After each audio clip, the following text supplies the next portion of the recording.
Right. We should be back live. So now let's go on to YouTube here. And let's click on the thing. And let's unmute the thing, or mute the thing. Subtitles, closed captions, unavailable. That is unfortunate. I'm also wondering if maybe those captions just like aren't designed to be split. Because with Restream, I'm streaming to two places at once. I wonder if it would work if I was only streaming to YouTube. It's not like I'm planning on doing that anytime soon, but maybe that's part of the issue. Alrighty.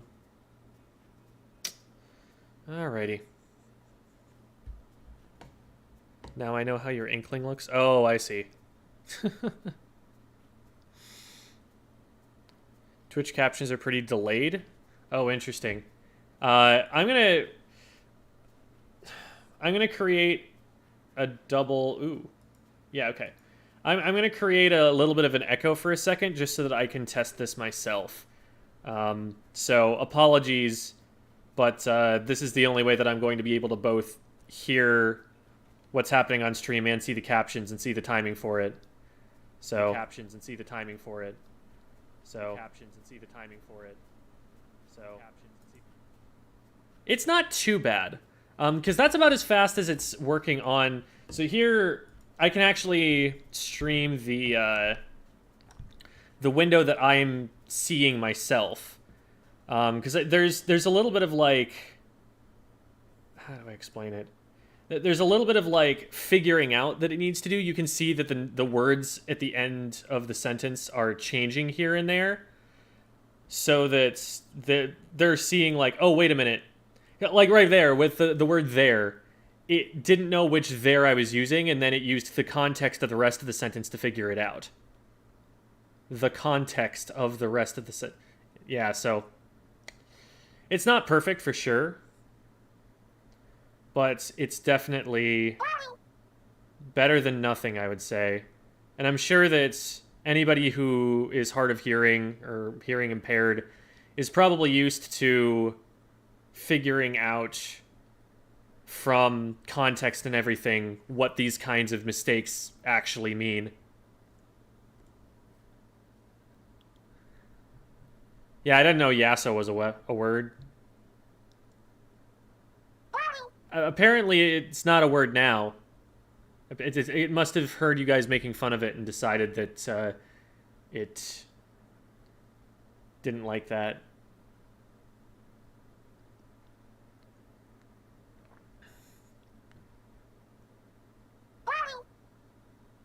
Yeah, so spam in the chat. Oh my goodness.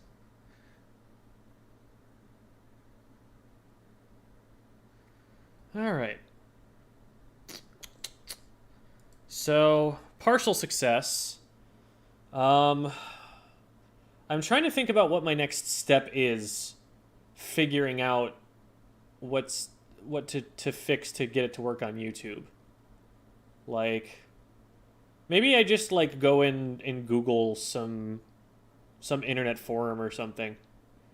I think I'll leave it as is for now, because it is working on Twitch, and that is at least something that the viewers can use. But I do want to get working again on YouTube in case that's a player that people prefer.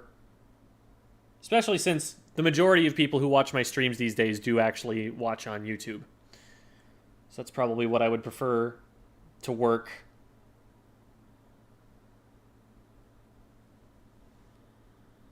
Update Windows? Okay. Let's not break more things here now. Splatoon comes out as Splat Spoon. Yeah, Splatoon just... Gospel tune. That's interesting. Splatoon. Splatoon. It definitely has the word in there. It just doesn't pick it sometimes.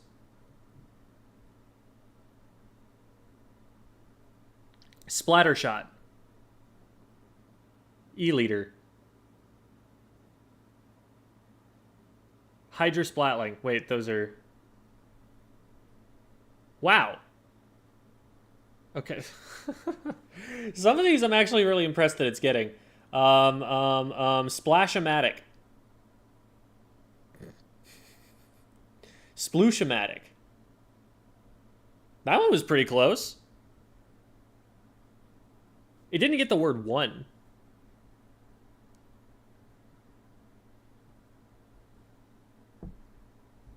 Mama Hydra! Bubble Hydro is what we get from that.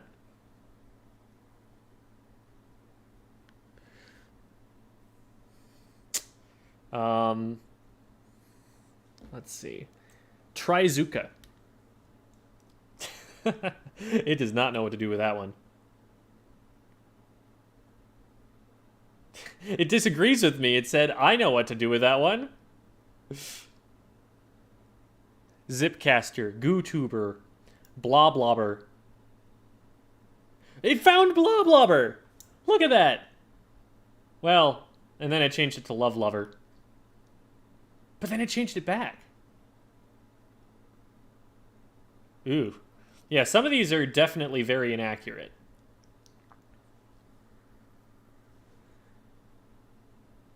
It changed it to love letter, how to change the back.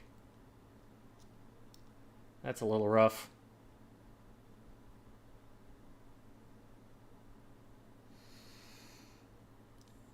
Send your favorite tongue twisters. Oh no.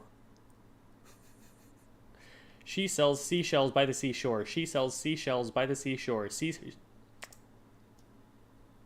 I'm gonna stop there while I'm ahead.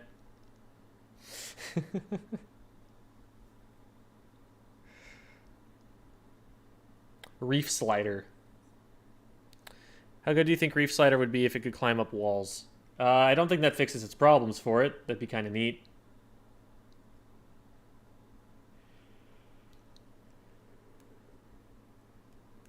Unique New York. Oh, that's a good one. Unique New York. Unique New York. Unique. That's hard. I did not think it was going to be that difficult. I want to draw something for you. What's your preferred gear loadout ink color? Pink and then this stuff. If I ever find the olive parka, the green sweater that I wore in Splatoon 2, I'm definitely wearing that. But for now, this is the drip, the gear, the stuff.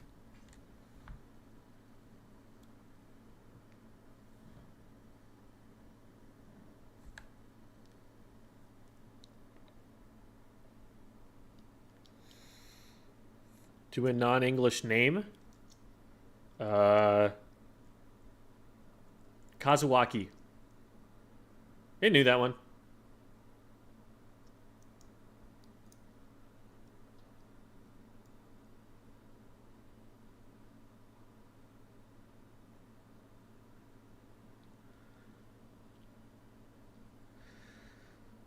Yeah, so it seems like it's, I don't know. There's definitely some good training that's been done for this. And I'm sure that this kind of software is only going to get better with time. But I think it's good enough. It's definitely good enough for us to start using this on stream.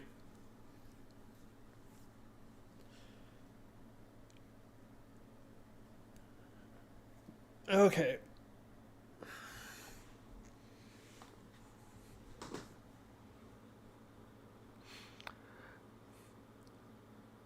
Yeah, it's been doing that. Like, I'm saying, like, oh, it knew that one, and then it's coming across as I knew that one.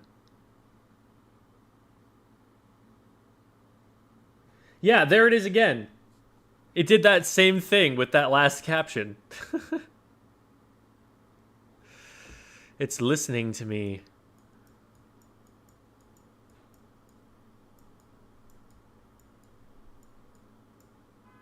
I just realized the thing that I'm drawing on screen is invisible to you guys. That's fine. Alrighty. Well, that was neat. So we'll just leave that running. Still nothing on YouTube, unfortunately. Unless there's something in the settings. Annotations. What are annotations?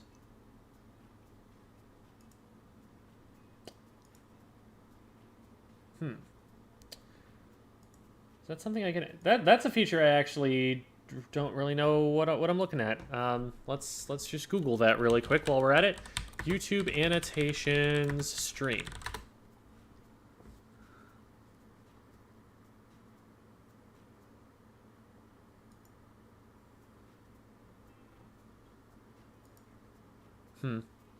No good answers there immediately.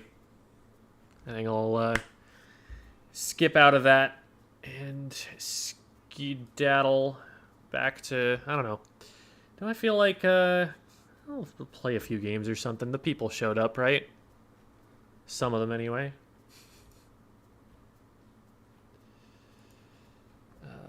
Where are we at? 44 and 64? Okay.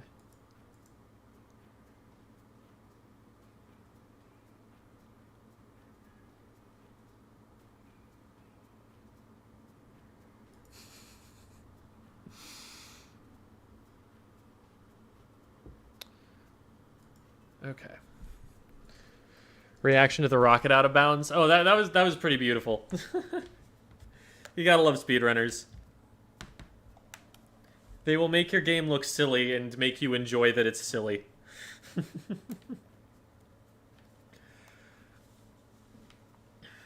doing very difficult things. Alright. Have we done the gacha yet? We haven't. Casual and cold chill. Cold chill. I feel like that has some potential. I'm not gonna change what I have right now, but like, what are the options I could pair with cold chill? A real cold chill. Cold chill, celestial cold chill, fishy cold chill, gleaming cold chill. Puffed up. What is that? Sizzling cold chill? What is that even supposed to pair with? What does cold chill mean? Spring lovin' cold chill? Windy cold chill? That wouldn't be too bad. That still doesn't make any sense. Yeah, okay, it still says the old one. Excuse me. Yeah, so we were looking earlier. Chill, cold chill. Oh yeah, that's an option, isn't it? It's almost like it's a verb at that point. It's like, chill, dude, chill. So we tried, there's a... Let me back up. There's a video that I was watching to learn how to do this, and the example that they had of it working was on YouTube. So this software is supposed to work with YouTube, and apparently does, and there's just something going wrong there. But it is working successfully on Twitch, and so I'm calling it good enough for now, and we're going to investigate that at a later time.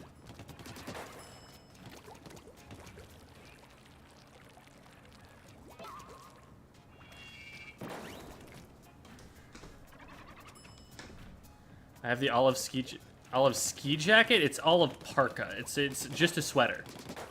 It's a hoodie.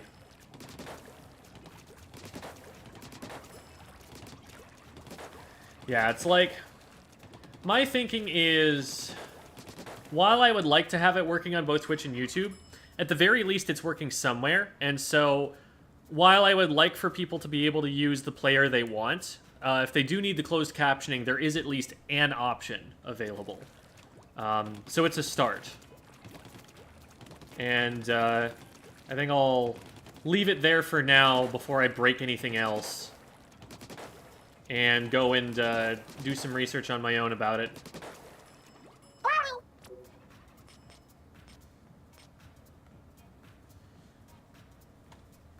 Named Karl Marx had self-identified comrade. That's beautiful. Let's see what question Nitrous asked. Scrolls upward, scrolls upward. Does someone on a team need a capture card for your team coaching sessions on Metafy? No, we could work off a replay code. In fact, it's better to work off a replay code with a team, because even though, again, we still have the issue that we can't see exactly what those players saw, at least this way on one view, we can switch to what everyone else was seeing at exactly that moment. And that can still be really useful. What is it? Tower, eel tail, and museum? Yeah, we'll run this. Closed caption, that's when you have captions up on screen. If you were to pop over to Twitch, it is working here. It is not working on YouTube. There is a closed captions button, but it's saying that they're unavailable for YouTube, which is unfortunate because they are supposed to work there. But I'll switch the titles up. Well, I can't switch the titles on YouTube right now, but I can switch it on Twitch.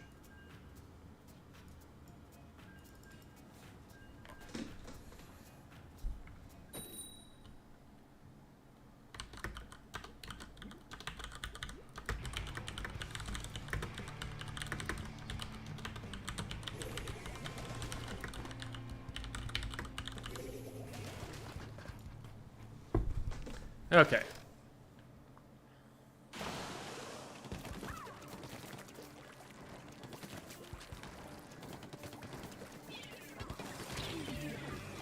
Well, I'm marked. This is nice. This is neat. This is groovy. And missiles. Everybody knows where I am.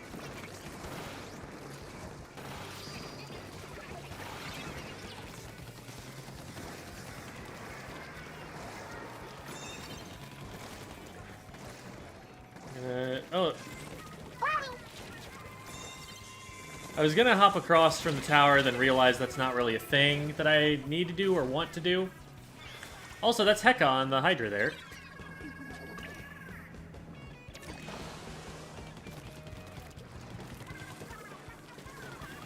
Let's just get some paint. Let's just get Zuka'd. Why not?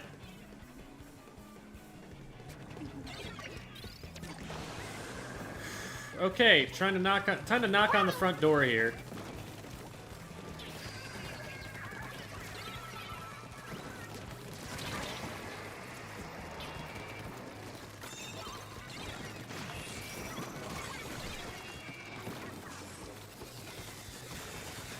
That didn't reset it.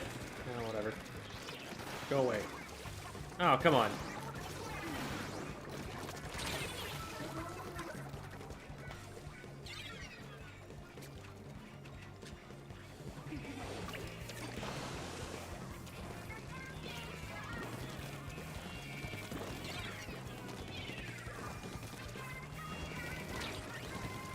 Don't want that autobomb moving around for too long back there.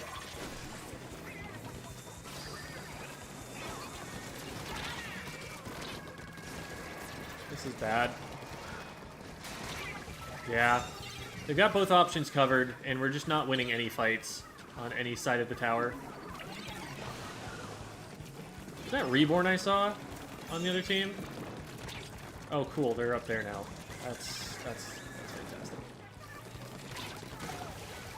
That's one. Can we stop this? Yes, we can.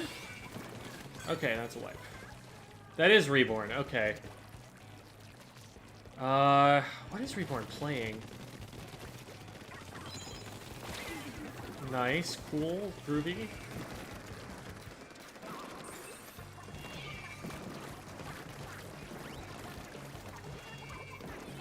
I'm still behind cover from there. I don't need to get too scared and, like, jump out. So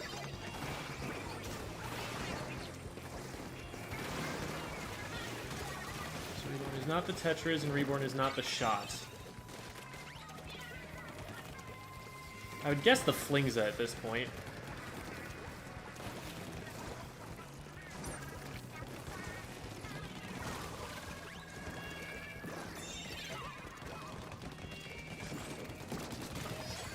Yeah, the Reborn is the Flingza.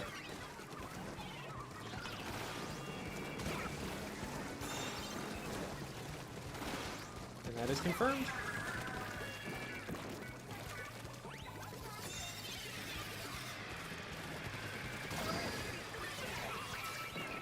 This is a pretty good look. That was a very dangerous bomb.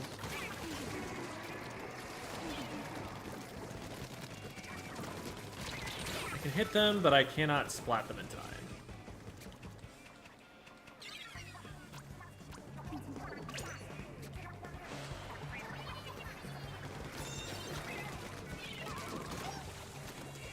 Keeping it here. So we can get up and create some trouble up in front. Nope, nope.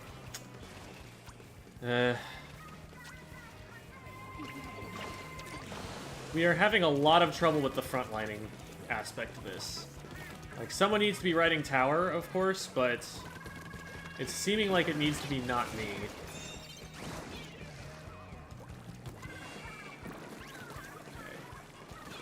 Reborn's just going to jump out, play it safe here. Oh, well, that's not great. Not a huge fan of how visible I am right now. Oh, crap. Well, that'll do it.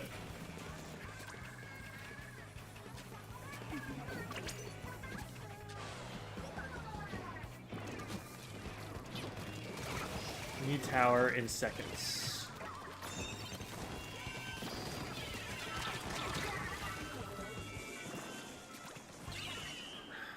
No paint control. We had no forward pressure.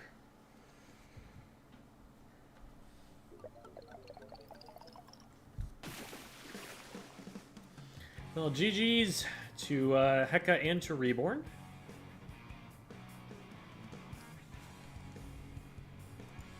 Let's get the chat fixed on my screen here. I was messing around with the windows earlier.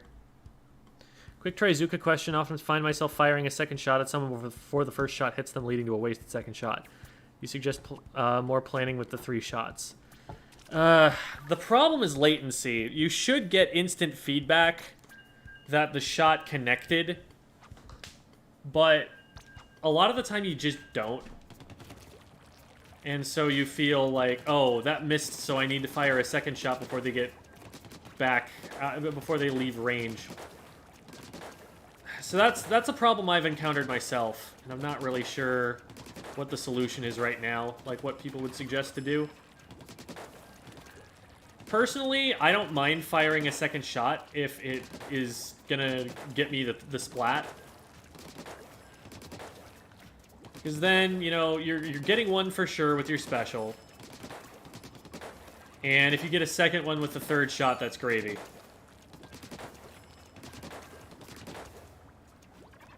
But you can... I would recommend, like, not popping the special until you're ready to fire to give yourself as much time as you can possibly get for it.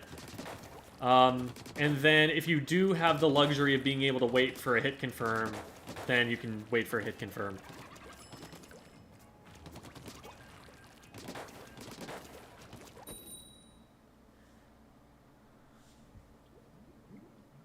Have the icons and the Zap Fish is back, but I have no gear. Do I have to beat after Alterna for the hero gear? You should have at least got the hero shot replica. Opinion on Neo Splash? One of the best, or Neo Splash, so like the Splatoon 2 weapon? The Splash-O-Matic is one of the best weapons in the game, and Neo Splash was very solid in Splatoon 2. That's Blast. Okay, cool.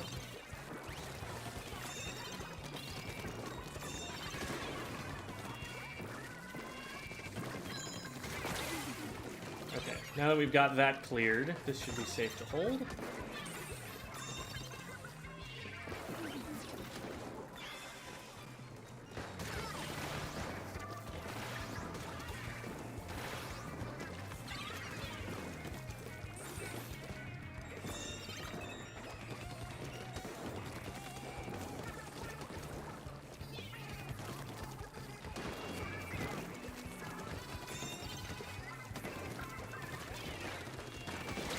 I'm threatening the right side here, specifically so that... Oh, that was on the shield. Specifically so that they shift over there away from the tower. Because I could flank around and get in behind the charger if I went in from the right. And so that'll draw them to the wrong place to defend from. How is that player not dead? Oh man, that bought so much time for them, they might actually not get KO'd here. Okay, whew. Well, there's the ticket. Favorite sub-weapon? Splat Bomb. Definitely Splat Bomb. Tri-Stringer or Jet Squelcher better in what cases? I do not want a Jet Squelcher on my team currently if I'm in a competitive setting. I don't think that the weapon has a kit that functions well with its main weapon at all. I would just always pick the Tri-Stringer over the Jet Squelcher.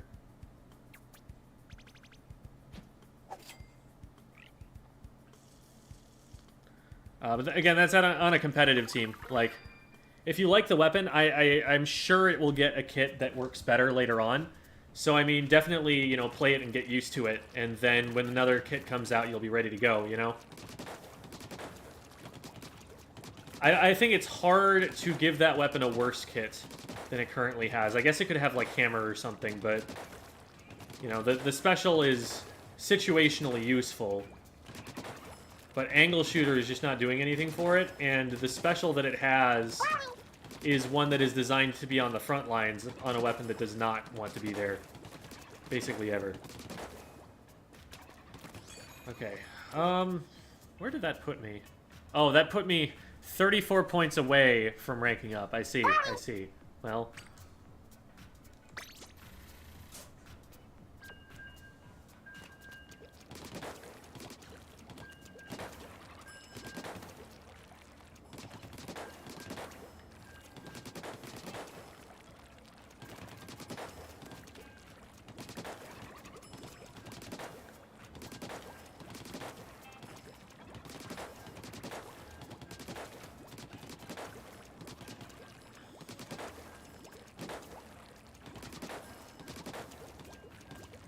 How to play grillers on spawning grounds.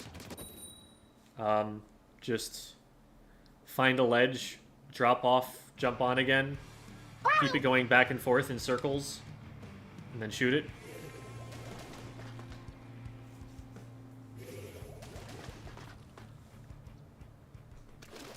If you get more points from 5 wins, 2 losses, or 5 wins, 0 losses. Oh wow, I missed. I haven't actually tested that. I've been a little curious about it myself, but not enough to actually go looking for the information.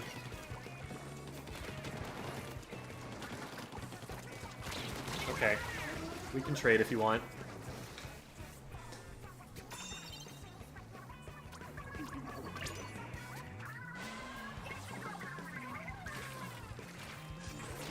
And let's get these missiles away from our buddy there.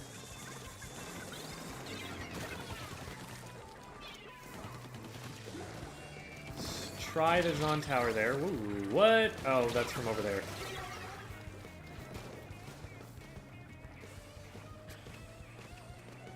Team is really cleaning up when I'm engaging on the right. Like, I'm losing these fights generally, or at least, like, trading or something. But the team has been very successful in the resulting fights that they have on the other side of the map.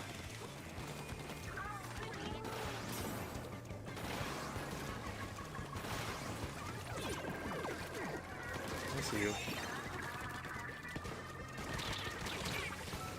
God dang it. Can we get the... No, we can't. And the blaster's wise to dip out of there. Probably needed to do it earlier to survive, but...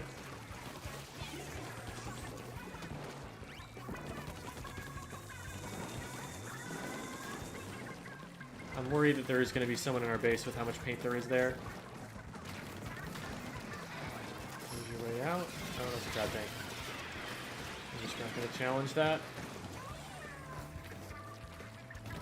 Let's take a wide flank. I bet I will catch someone not looking here. Yes, I will. Ah!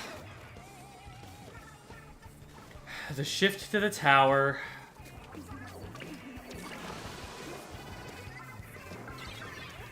That player's probably dead. Well, they traded it anyway.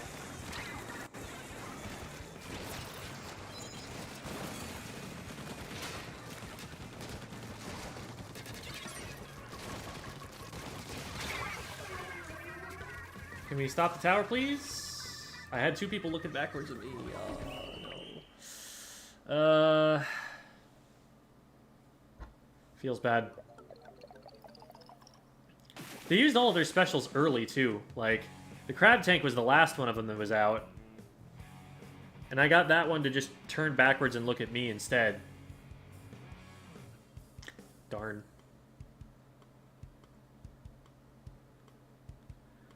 Saw a player use Ultra Stamp only as a ranged special. Never actually stamped, just through. Yeah, that's how it's being played in a lot of cases right now. Because the Donkey Konging is just not super effective at the moment.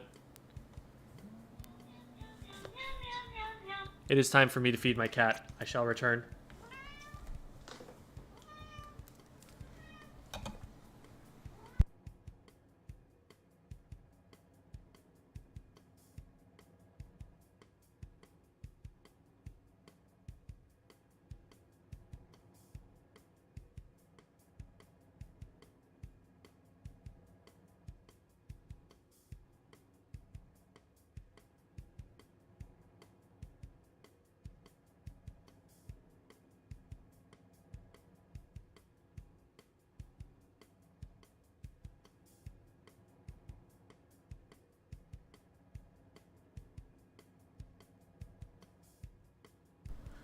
Alright. Yes, Donkey Konging. Using the hammer in the method one would see in the Donkey Kong video game. What is the point of stringers? Stringers fire arrows at the floor, and those arrows are where you get all your damage from. Like, they make it so that if you stand on that spot, you take damage, and so you have to move. Similar to kind of how an Explosher will play, I guess, in that it'll play to, like, paint feet and threaten large patches of space. Because it's not going to splat super quickly, but it can force someone to move, and that's all you need.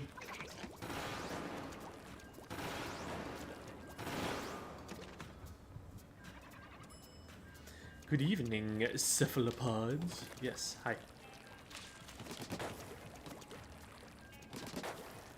So, chargers...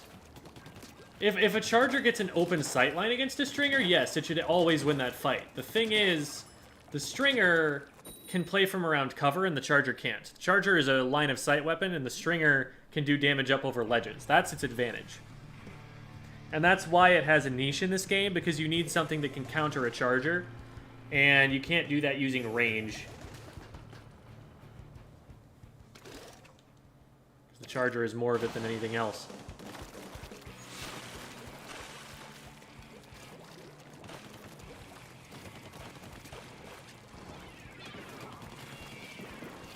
Moving here, see if we can get anyone to move forward into me. I don't know if anyone's actually going to be able to protect me there on my team, so we'll move to this way instead. That's one. And then this player is stuck there. Where did they go? Yeah, they're down eventually. Unfortunately, they got a trade as they went.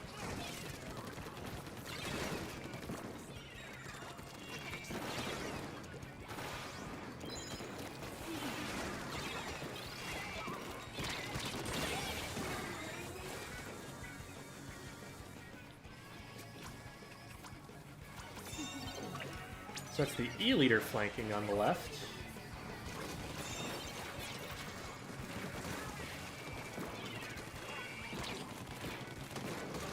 Frontline E-leader.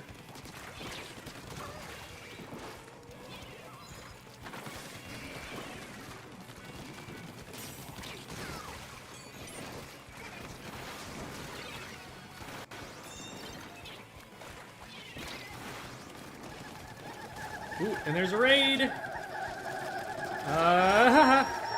It's a raid from Wastelander 89768 with a party of 1. Welcome, everybody. Good to have you. Ooh.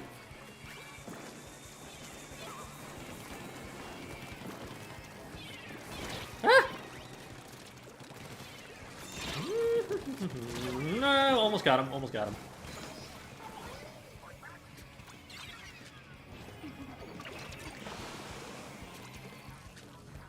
Nice, nice. Good defense there.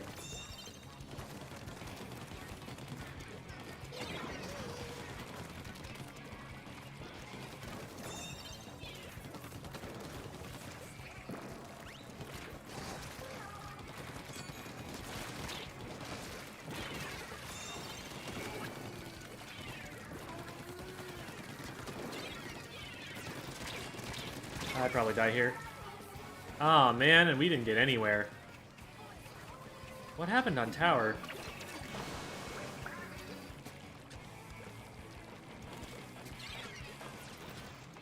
That's a crab tank. I'm gonna move left here to split attention between left and right. Yeah. Well, they put all of their attention on left and we didn't capitalize on right. And they could potentially get this checkpoint. Yes, they're definitely getting this checkpoint.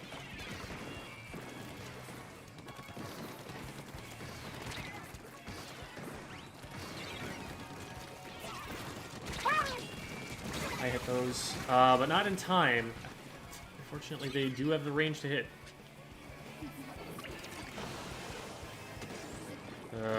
This is probably game over. Oh, and that bomb missed too. That's really bad.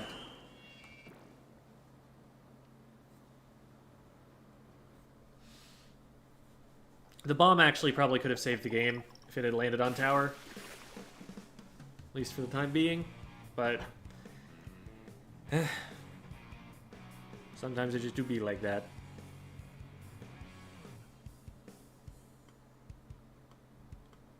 I feel like Splatanas are debuffed brushes.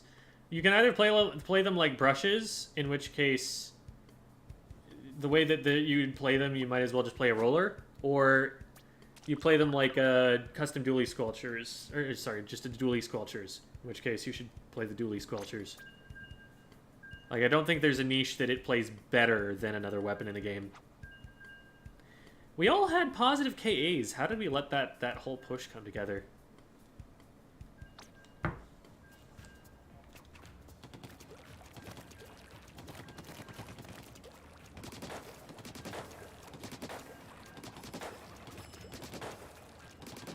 Positive KDs, I should say.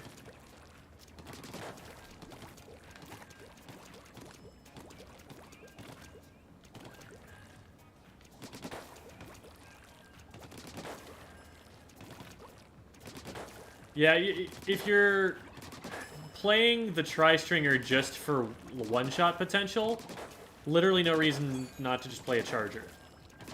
That's not its strength. It can do it sometimes, which is a feature, but without having the, like, ability to hit up over cover, it is an inferior Charger.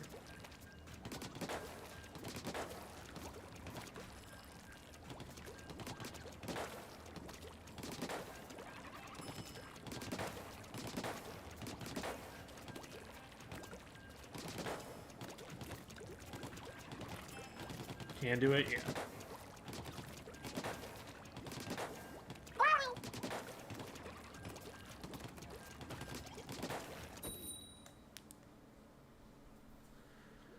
Know how to win this game. I'm on S+0, but I'm on -2000. Well, I mean, there are a lot of things we can talk about for, you know, how to potentially improve, but I can't just be like, oh, here's how you win. And you'll be like, oh, okay, I get it now. Sorry, I was doing it wrong, you know? It's a more difficult question to answer than I can just, like, talk about in Twitch chat right away. Okay.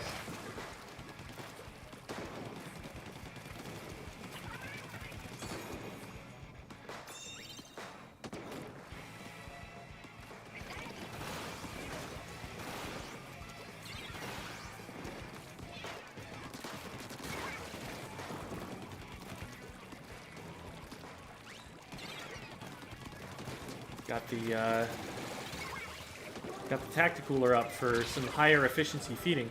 Why is the tower going the other way? There we go, okay.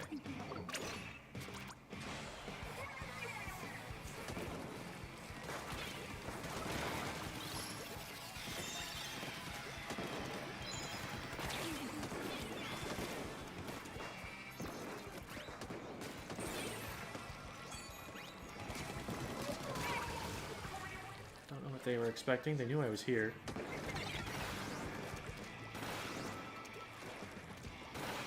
Can I hit that? No, I can't.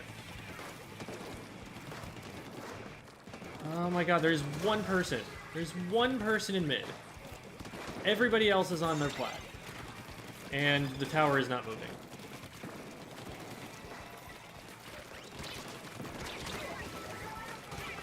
Nice. Okay, we trade that back. Get the beacon. And we're still 2v3.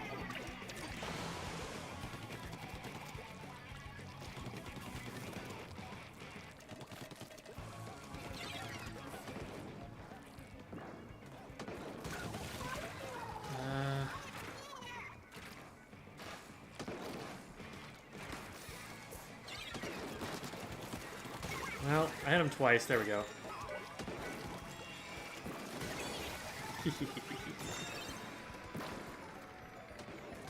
Where's the leader? Oh, let's go.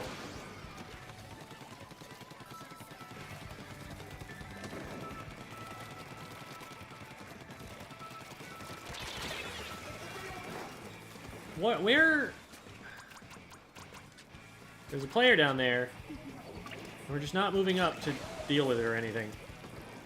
I feel like we're just, like, getting a huge advantage and then staying in mid and never actually doing anything with it.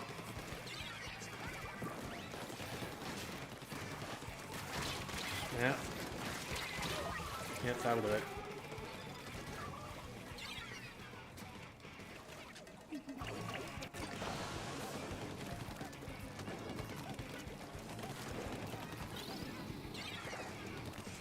In fact, oh, hello. I'd probably die for this.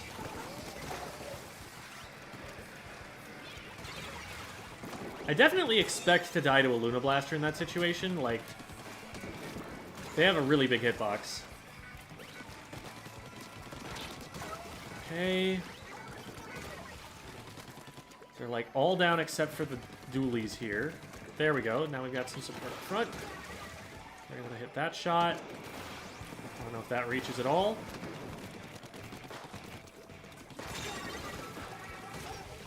We get them. Now let's get somebody else on tower.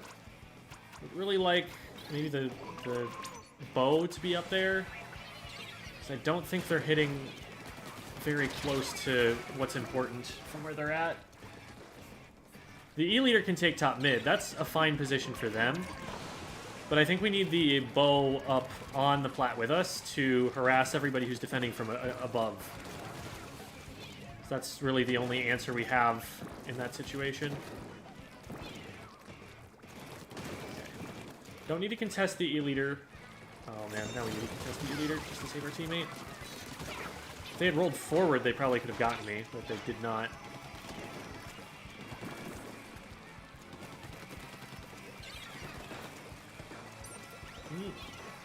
No. Oh, hello. Where are you? What are you even going after there? I'm not sure what the... Okay, we got him anyway. Cool.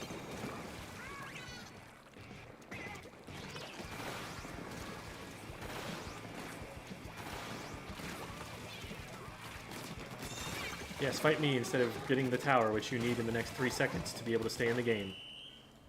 Cool.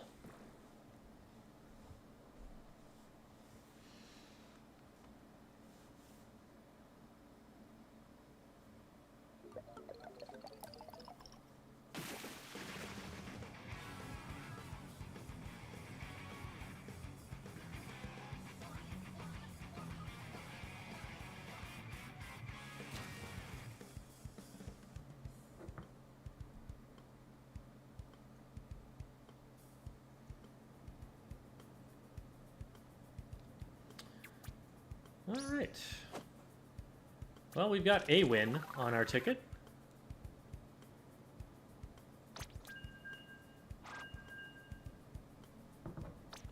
You stop yourself from getting tilted.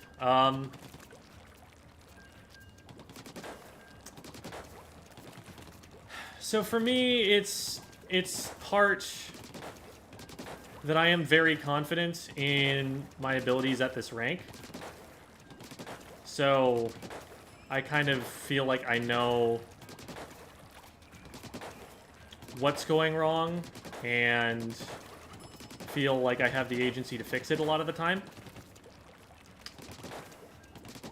Part of it is that this isn't really the game mode that I care the most about. I definitely get a lot more nervous in like a tournament setting or in close team scrims.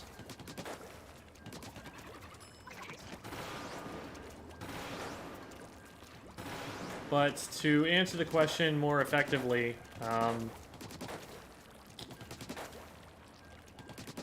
it's important to kind of cultivate a mindset of let's figure out what we need to do to win the game. Like, keep your head in the game specifically. Not on wins and losses. Not on, you know, how good you are as a player. Just what's happening right now, what needs to happen.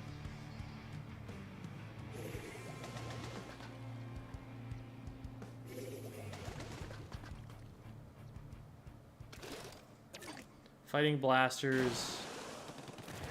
I play regular and tetra. You mean dualies? Like the splat dualies? Dualies are kind of soft counter blasters because they can make the blaster's shots really hard to hit.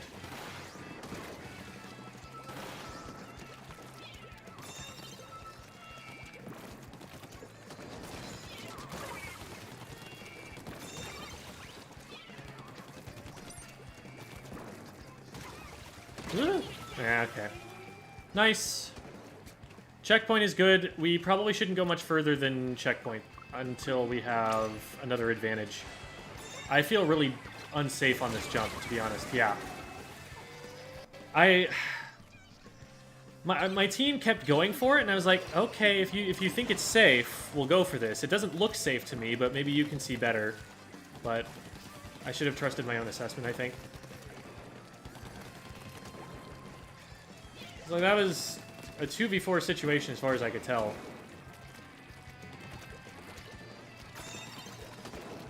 Please don't get sniped. Okay, cool. I'll take that trade. Ah, darn. Oh, okay, so it looked like we went from mid straight over onto their plat instead of, like, riding the tower. I think riding the tower is the better play there. You don't have to challenge what is a pretty significant stronghold of the enemy team in that state yet. We just need to get the tower moving and wait for reinforcements. I am going to have to back way up here. If the enemy team had been any further forward, or we hadn't had any of my teammates in between me and them, I'd definitely jump out of there, but it worked out that I didn't need to.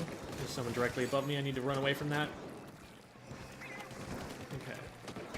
Let's see if I can hit any. Okay, well, they're down already. Nice!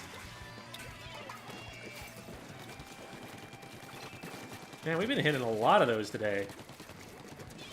They're dodging well, their aim is not keeping up with it, so I'm able to just kind of get away. Make them think that I'm not here and then clear the checkpoint. Nice. If you go up onto the tower immediately, they're looking at you when you go up. But if you go up on the tower shortly after your teammate goes down, then they're like, okay, nobody got up on the tower. It's safe now. Hi. Oh, I missed everything. Well, I'll take the trade, I suppose.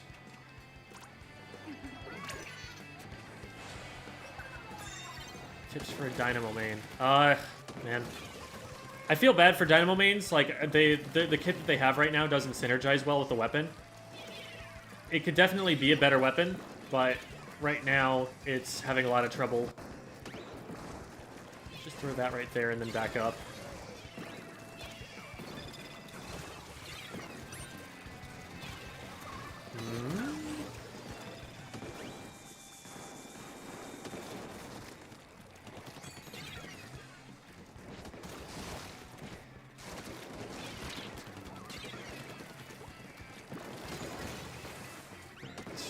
I'll get one. Fired that too early. Got him with the third shot, which is lucky, but...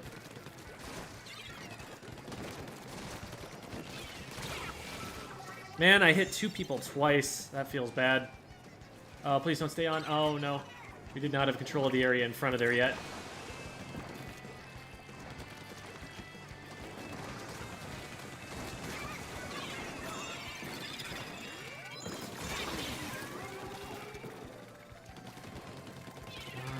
Okay, yeah, the dualies are still here, and we can get this jump.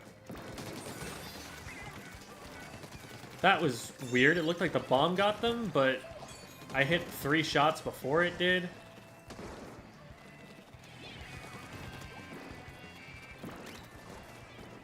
Hey, E-Leader, you wanna... Okay. We'll do this instead. E-Leader is playing it smart. Cannot see where they are. Unless... Okay, darn. Well, we do have the lead here. So unless they get to the tower, we're probably fine. We got the trade. They're still on it? Question mark? Oh. This is looking like a straight up reset to neutral here. There we go. That was a good collapse for my team. The bomb on the tower, I was hoping that the players who were jumping were going to land on the tower and get splatted by the bomb. But even though they didn't, it displaced the one player who was on the tower, and our E-Leader was, like, on top of it, jumping on right away to just claim the tower back. Maybe a little over-aggressive for an E-Leader, but... I mean, it worked.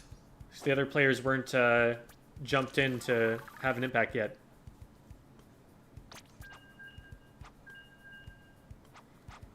Hi, Fevev.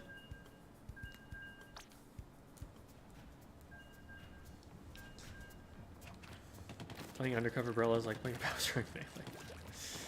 Yeah. Just kind of slow.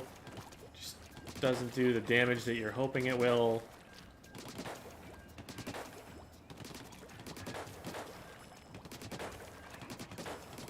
I don't know. At least Bowser can swing with a random forward smash and hit sometimes. That's always fun.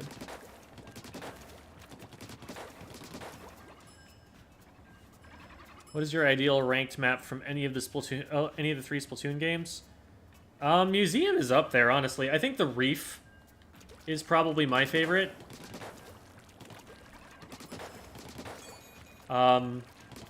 Reef might be coming back. I've heard someone say that it's confirmed that Reef is coming back. I haven't gone and corroborated that with anything, but... having Reef in this game will be huge if they don't mess it up. Literally just port it straight from Splatoon 2. Change absolutely nothing about that map. That was a really good one. I like 3 out of the 4 Piranha Pit modes. Rainmaker, unfortunately, was a bit of a mess, and I don't know how they're going to be able to save that one. But I think the other 3 were just very, very good competitive map modes.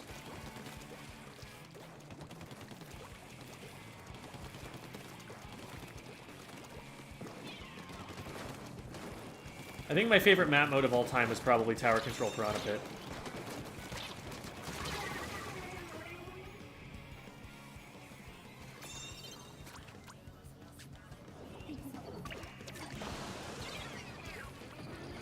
Cut off the sides of Reef. Oh my god. Hi. Please cease. Thank you.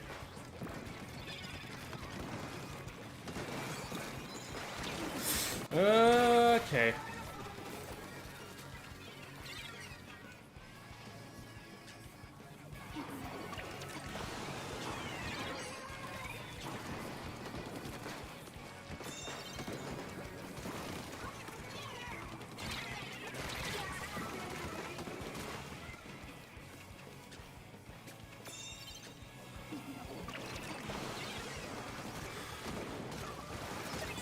What? I was on the backside of a slope there?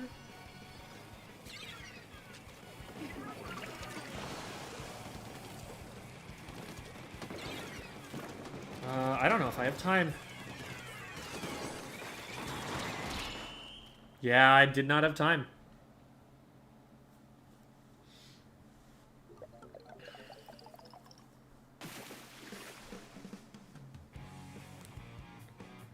LDE or tenacity for backline weapon? Definitely LDE.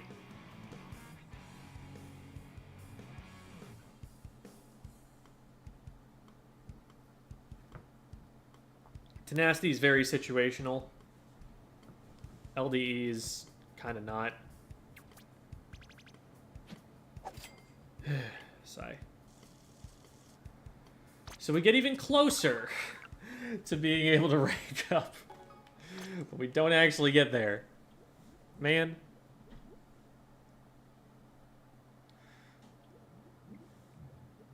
You had to choose one weapon kit to return. Even if the special and sub didn't return? Oh, I see, I see. Like if it was in a different game. Definitely... I wish they just kept the Nautilus kit. Well, okay. For selfish reasons, I want the T-Tech kit from Splatoon 2. The Splat Bomb Inkjet. That is my favorite way that I have ever played the game. But for the sake of the game, I really want the Nautilus's Inkjet kit back.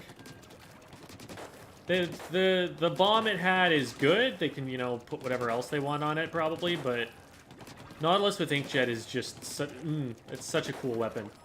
And it's sad that the current Nautilus players are denied being able to use it.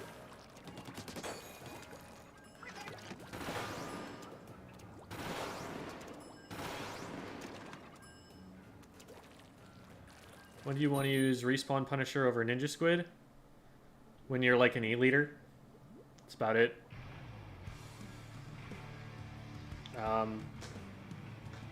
Respawn Punisher demands that you have like a 3-to-1 KD ratio in order for it to be, you know, doing anything for you.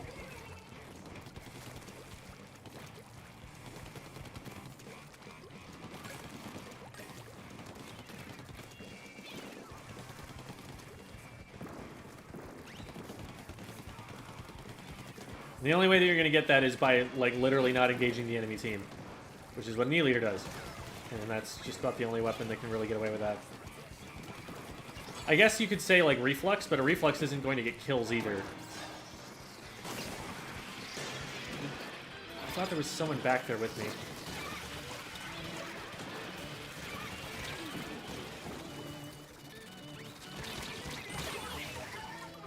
I'll take that trade. No, I won't take that trade. That was bad. Juan, we're over here. The basket is open. Okay, we're going for the counter score. I guess we jump that in. We're getting marginally better push than they got. I don't like the play still. It worked out, but the problem is that we were very close to not being able to keep the basket closed. Man, I threw the bomb, hoping to hit it off the back of the splash wall and stopping the push that way. And then I just hit the railing, and they knew where I was immediately. Oh my god.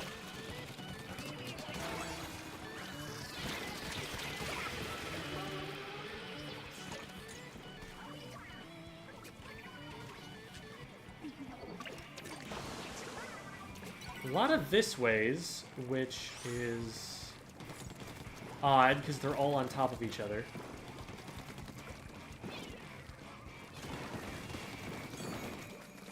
Okay. Yeah. Maybe. Nice. And there. Oh, let's go! What a shot. Holy moly. That might be the best Drezuka shot I've ever hit.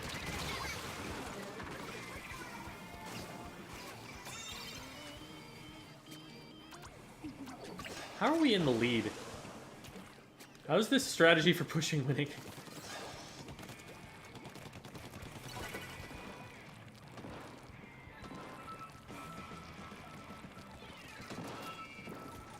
Hi. You do not have charge. Unfortunately, you have a friend.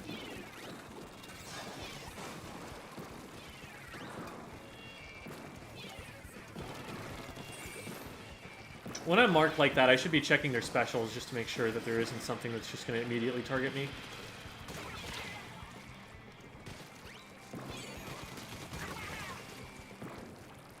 They're jumping to it. They're jumping further back. Okay. Nice. Okay. They actually knew. That's crazy.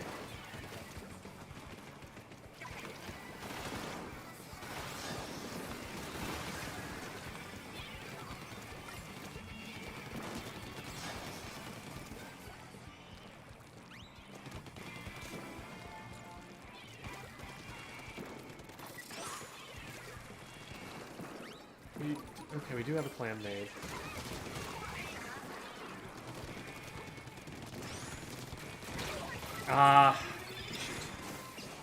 We'll score. Will we score the other one? If we score the other one, it's worth. We don't go for that. They're probably dead. Yeah. People are usually pretty quick about splatting big bubblers, so usually if, like, a fight is lost and there's a big bubbler there, very first thing that's going to happen is it gets shredded and you don't get your beacon anymore. It's just kind of flailing wildly, but that was all we needed to splat the brush in that situation, because my teammate had the other side covered. Nice, yeah. They could not stay there, owing to the bomb. Just the charger, and they've got the ball, so we know where they are. Juan's just going to go in and score again.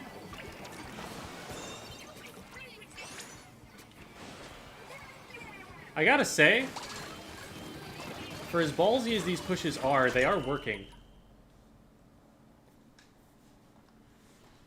Definitely was not a fan of the first one because it really depended on us to be able to defend in a one-down situation, but hey, it worked. Thank you so much for the raid, Cougar C. We've done a VOD review for Cougar C before, Brush player, and has been playing competitively since then and doing a bunch of streaming. So there they are. What situation do you need to completely disengage from a fight, or is that not a thing? If you're going to lose it, is the answer to that question. Only ever take a fight if you think there is an above-average chance that you win it. There is a better than 50% shot. And even then, sometimes you don't want risks. You want it to be a 100% shot. Like, if you're in the lead with very little time left, it is way more important that you not die than that you risk trading.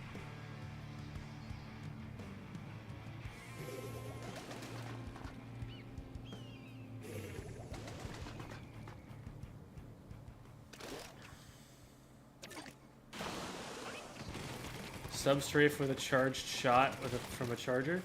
That's just main strafing, isn't it?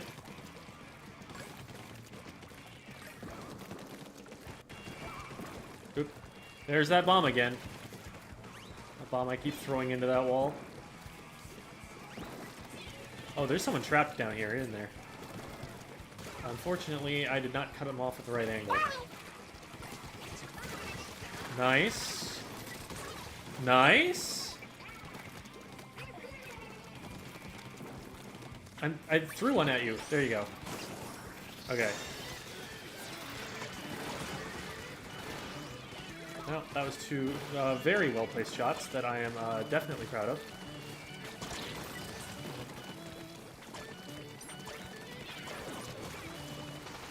Cool.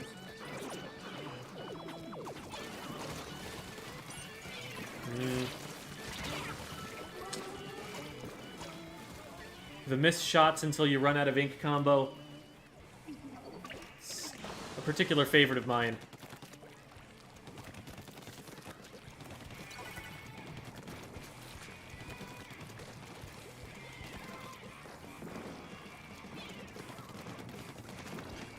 That's a Zuka. I'm just not gonna mess with the Zuka.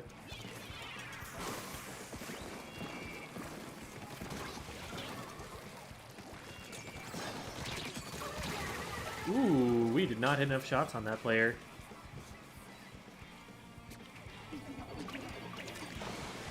So one is pushing into the base again. Man, they're doing that on a junior and not Tetra Dualies. That's wild to me.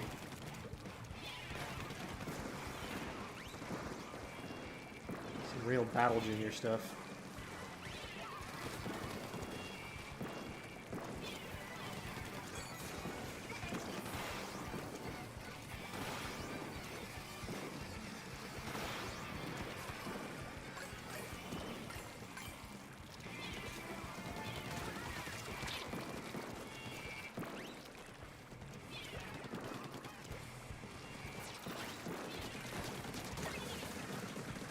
Good job isolating them by my teammates. Hello. Oh. The teammate came in to help. That's unfortunate. We probably still have control of this, though. We just need to get a clam made. 14 clams. We should be able to make one. Still have 10. Should still be able to make one.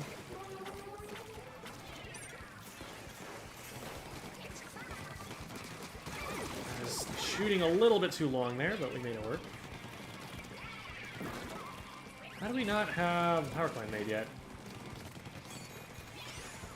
There we go.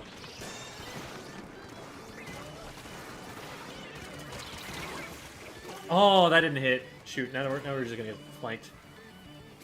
Oh well.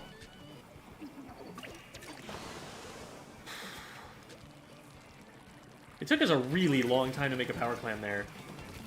Like, I was looking at the clams, like, am I going to need to collect more? And then I'm seeing, like, we got 14, we got 10, we're fine. And then it just took, like, 10 seconds. We had to, like, splat them all again.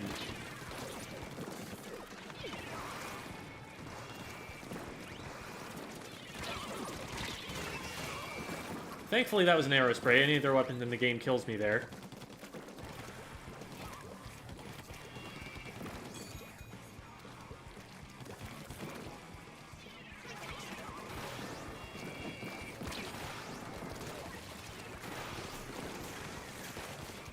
Very nice.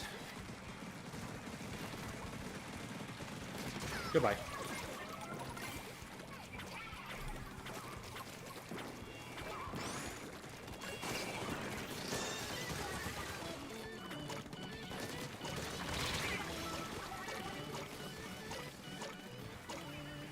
That should be it, I think. Oh, shoot, we're one short. I think we still got this, though. One clam? There we go. Good job, one.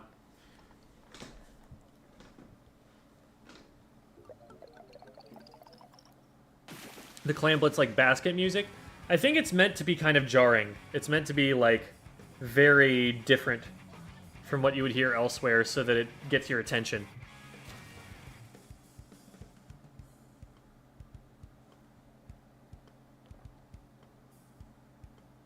Bribe to play Splash for a few games? Okay. I can be bought.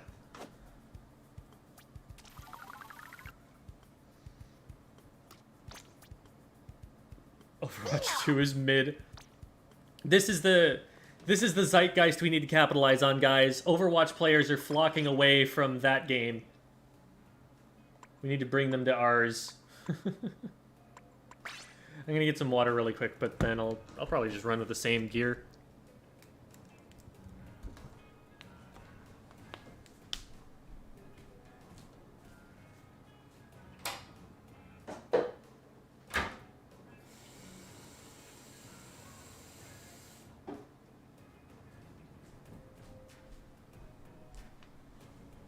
Something I've noticed watching Low Ink today in your play is how clams are thrown onto the ground near the basket rather than throwing them to the player with the most clams. Yeah, the main reason to do that is that when opponents see that a bunch of clams are being thrown in a particular place, they're going to pre-fire that place. So if you just end up throwing them all to teammates and the teammate is visible or like in a visible place, that's liable to just get their position away and let the opponents know exactly where to shoot. So in a situation where you're like right next to the basket and you're putting the clam together hot, then you probably want to put it on the ground so that you don't accidentally reveal a player.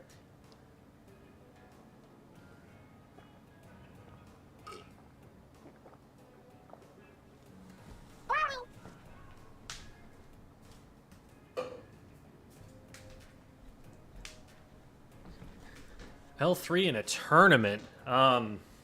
See, there, we're not just talking about something that affects me. We're talking about something that affects my teammates. Like, they will know that I'm not playing my best weapon.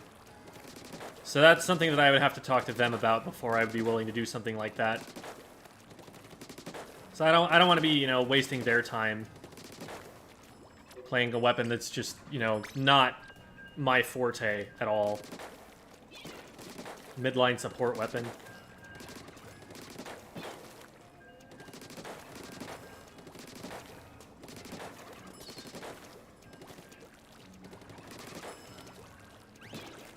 What catalog am I on?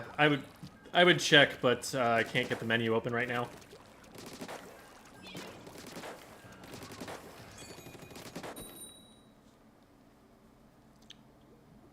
Overwatch refugee, I'm infiltrating their ranks, yes.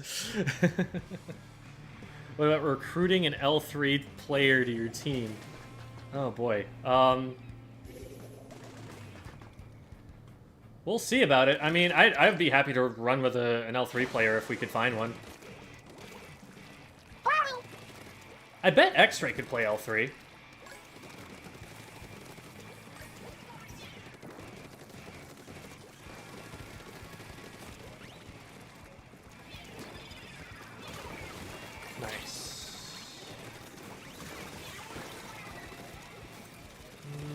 Play a little safe.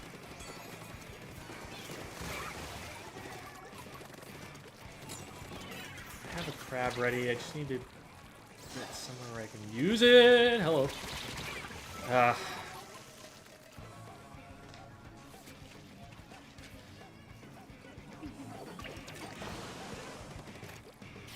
so much for having a crab ready. It'll be ready soon enough. This weapon paints fast. Oh my god, I went in front of the bomb. Oof. Not a good activation.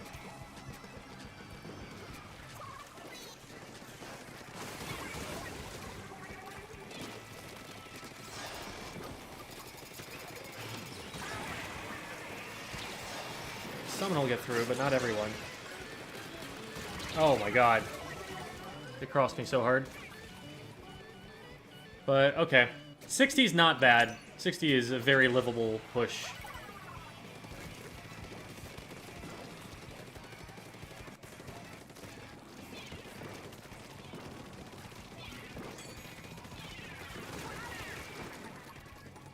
Let's try here.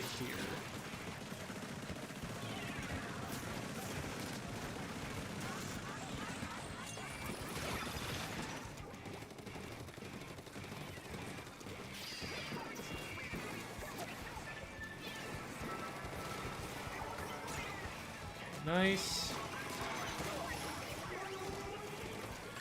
We trade back to maintain stage position.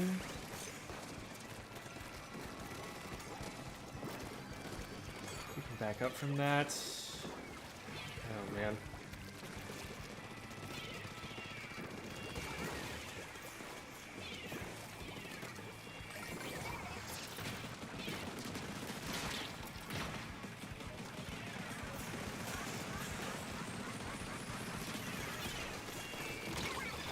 Got one of them. Hopefully that helped.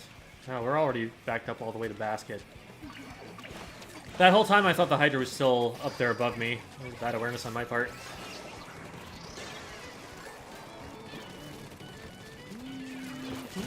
There we go.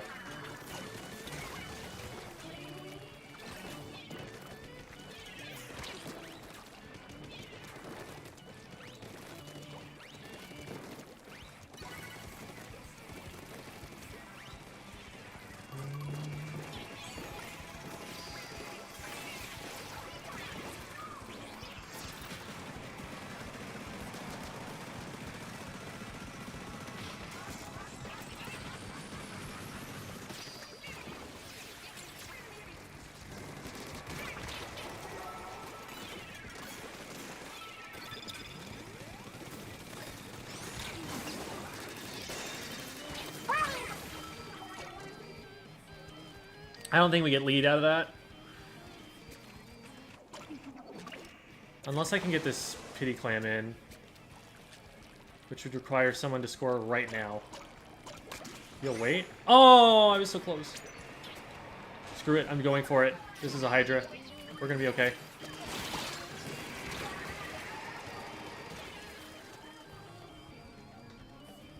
Okay. 13. And we're ahead by 9. So they need more than a power clam.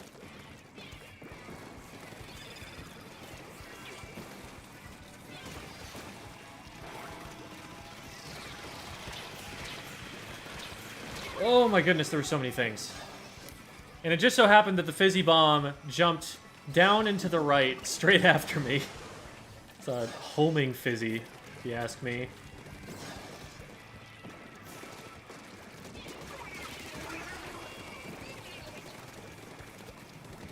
We dive.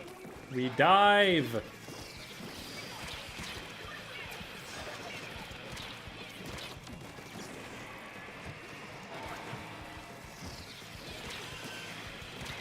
Oh, so many killer whales.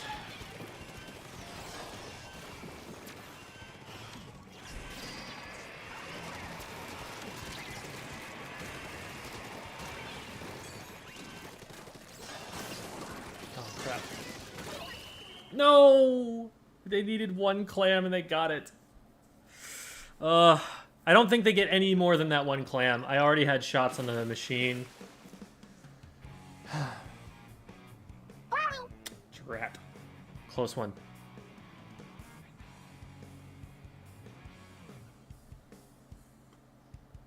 Favorite maps currently in the game? Museum. Definitely Museum.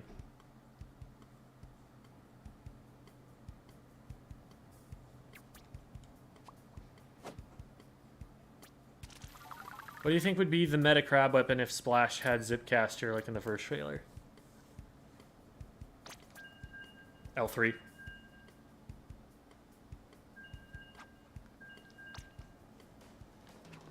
I think that's easily the next best. It's what, L3 and Splattershot Pro, and those are the options? Definitely L3.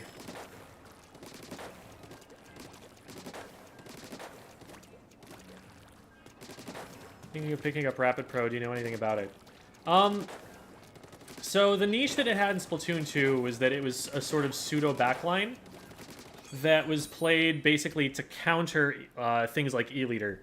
Because whenever someone ran like something that had too much range for any weapon to outrange, you switched up to playing to hit over ledges and stuff. And that was what Rapid Pro did really well. It also had a wall and armor in that game, which was a better kit, I think, for it than it currently has. Because it could protect itself from a single E-liter shot, and then it could armor the whole team so that they could be protected from a single E-liter shot. Hi. I missed too many shots. I should have died for that.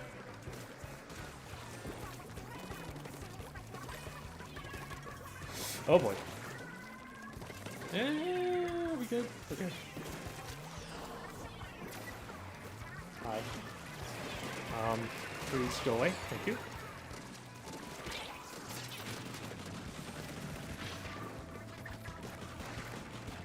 They just jumped out.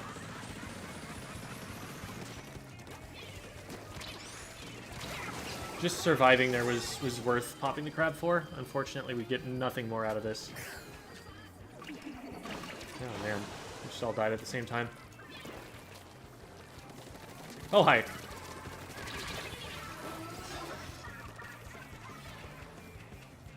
I hope that doesn't catch anyone else off guard.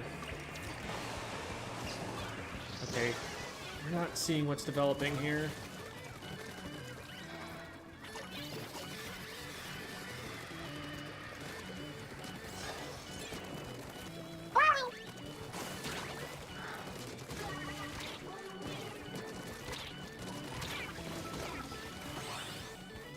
There's a wipe. Hopefully the brush is in a position to like get a power clam in right away. We also really need that beacon down or someone's going to use it.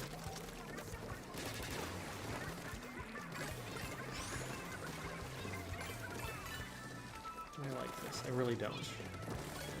2v3.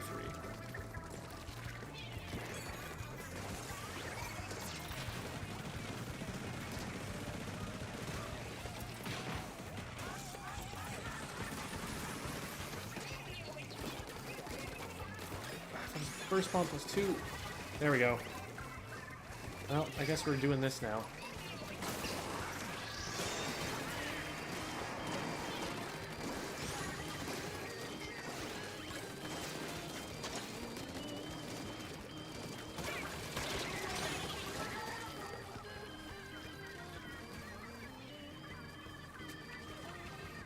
I was hoping that we could get an extra power clam there. Okay.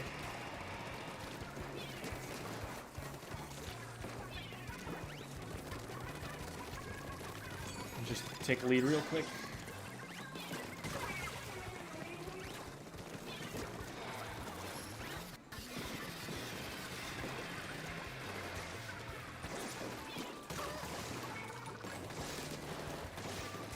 Oh my god, I'm waving my aim all over the place. We get this guy anyway.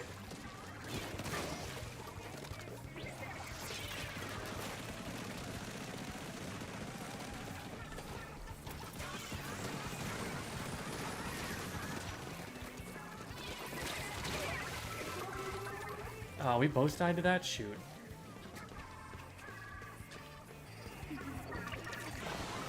See, we need power clam +1. It's really lucky that we got that splat when we did.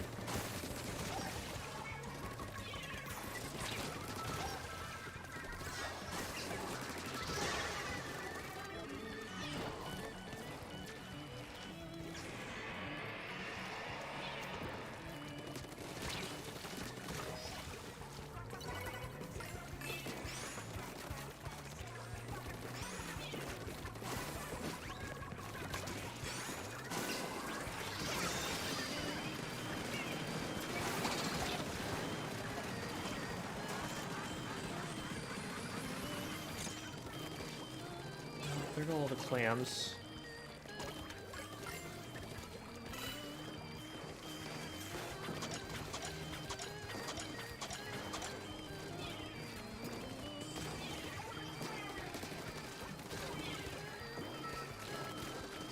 Did.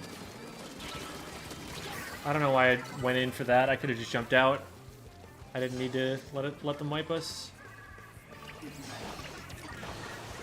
That's a lot of clams coming in, but good, we got in position in time to stop it.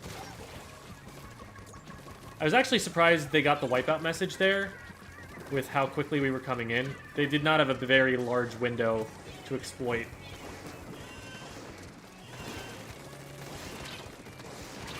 Ooh, that's not good. You hate to be down in a situation like this where we need to clutch up on defense. You always want to be in a position where, if they get through, it was by getting through you. We made it work, though. That was a really strong push that we got in the middle there. Candy Coated Rocks is indeed the best music currently in the game. But just wait until Chirpy Chips drop something. What got me into Splatoon? That's actually a pretty interesting story. So I was... working for a company called Bravest Esports, and that was originally what the YouTube channel was the Bravest Esports YouTube channel. And when our business model was to do basically like Little League, but for teaching kids how to play Super Smash Brothers, which was my original esport of choice. I was a Melee player for 14 years. Was a TO, was a commentator, you know, I did a lot in that game.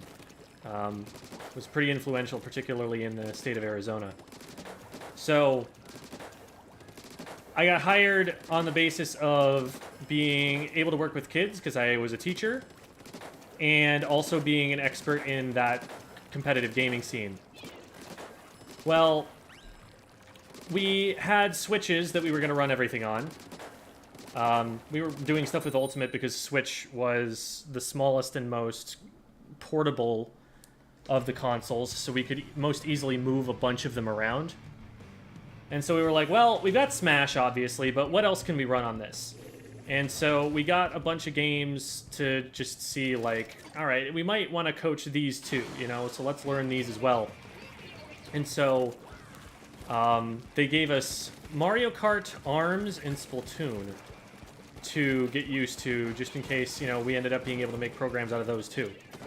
And it just so happened that I played about 2.5 hours of ARMS, 5 hours of Mario Kart, and 100 hours of Splatoon.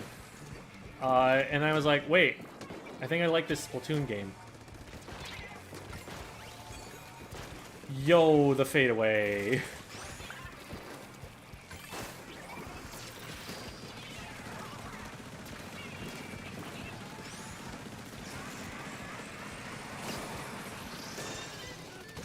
Didn't get a single splat with that. Totally worth it. Cool hammer.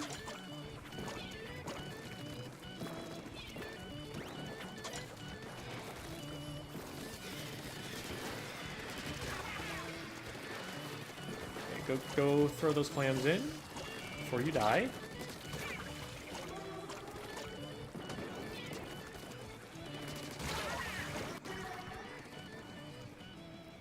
This has already been a phenomenal push by solo queue standards. Oh, and we're keeping it going. We just need like 2 more clams if all of those make it in. Ugh.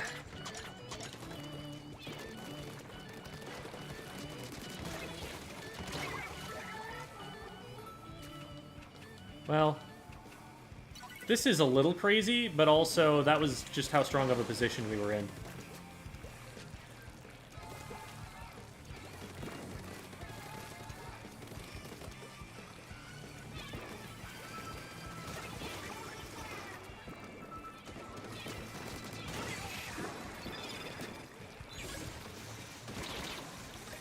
$47, man.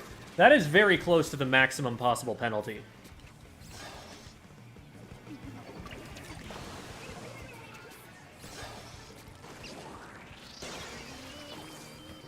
That probably shouldn't have made it in, but we did clamp down on it really well afterwards, so I don't mind it too much. Oh, hello.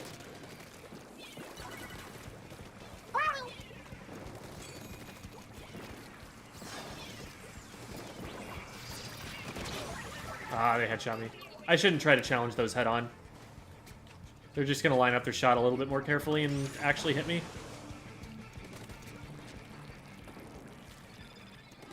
For those who don't know, the penalty is calculated by taking half of how much was scored on that push and adding that to your... as the penalty. So that's why when you just score a single power clam, you get a penalty of 10 every time.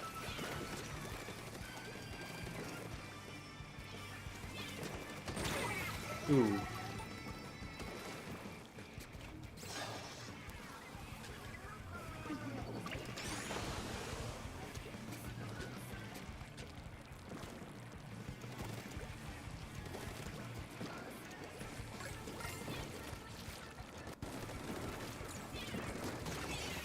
Beautiful. Oh, there's still someone else there. But I don't think they know about this.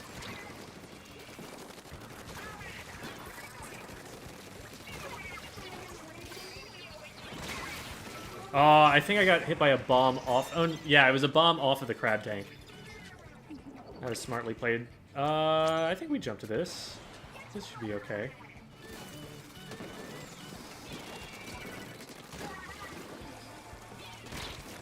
Oh, I'm dead to the sea leader. Yeah.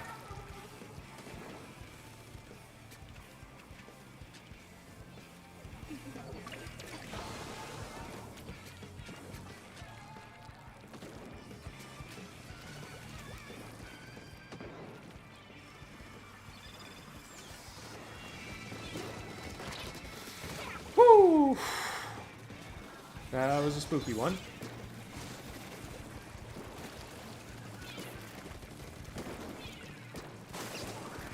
So much chip damage. Never actually got him.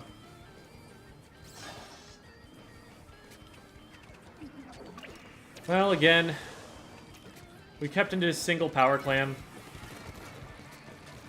We're doing fine. 3 down, just the E-leader. They only have 3 clams. They pick it up, they go down. We just puppy guard this and we win the game. I can literally just, like, sit here free-firing. Or we can score. That works, too. 50% on clams, 100 on zones? No. Ooh, excuse me. No. 100 on zones would put you at a disadvantage for scoring.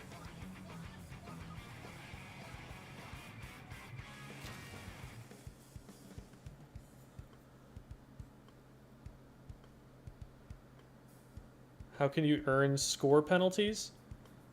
So it's applied after you score every time. Like, the penalty is applied when the basket closes or when the zone gets capped by the other team.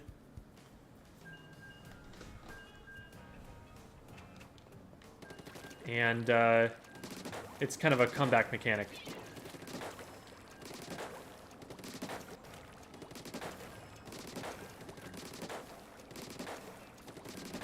Also disincentivizes repeatedly opening and closing the basket.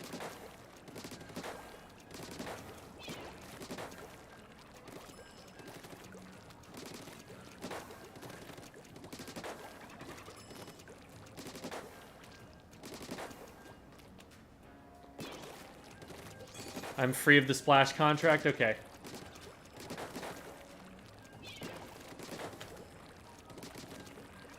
Pleasure doing business with you.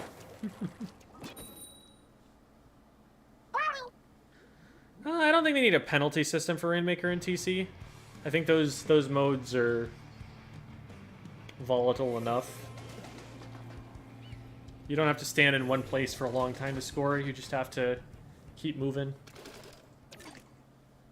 I think Big Run is going to take the invasion seriously. I think Inklings will turn it into a competition somehow.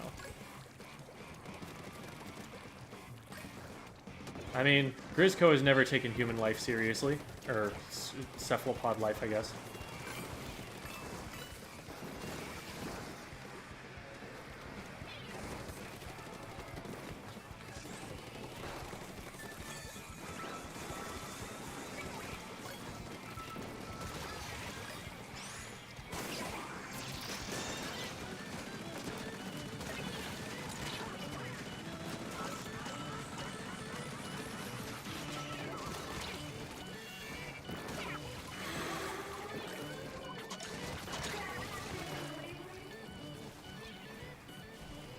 And I'll stall the basket a little longer and give us time to respawn back in. Hopefully that teammate doesn't get tracked down there alone. Okay, good jump. Wise of them. It's a trade. That might mean that there's still someone looking here. Yes, there is. They did not know I was there. I was worried they did. That gets one. There's still another one over here. Thankfully, they didn't take that fight. They could have saved their teammate there. Now that's 3 down. Unfortunately, there's a range blaster looking at me, so we dip out of this.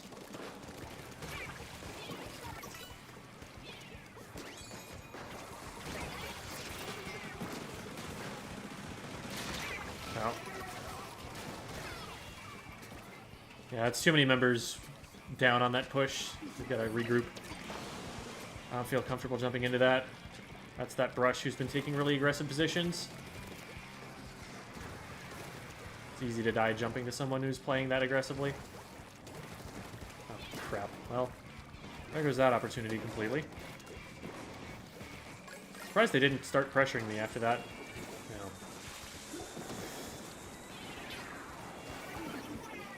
No. I had a teammate that was running away from this. I don't like this. I stay out of this.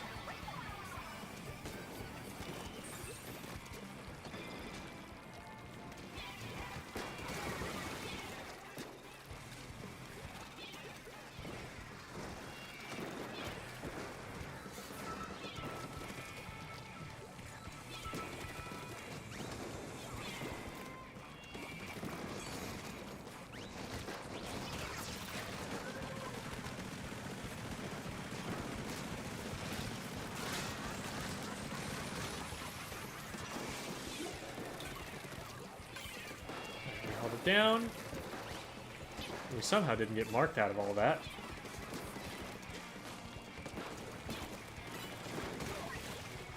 Thank you, teammates. Saving my life. We need more paint than this. I'm able to move up. Need to play for the support a little bit more. I'm not going to go too far forward in case the charger decides to drop down off that platform.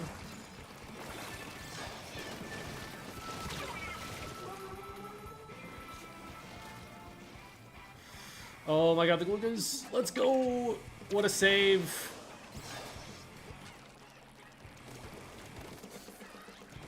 That was way too close for them. The roller could have played that in a way that made sure they didn't miss.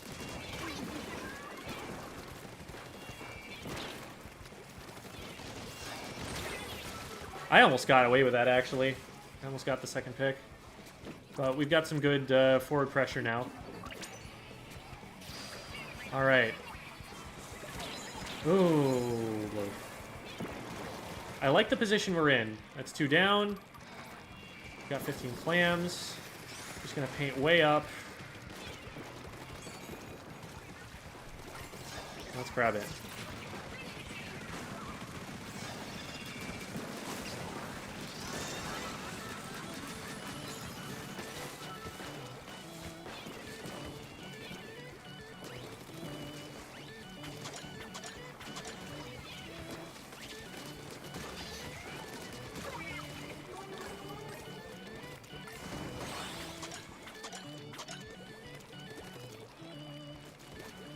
Get more clams. To the basket in time.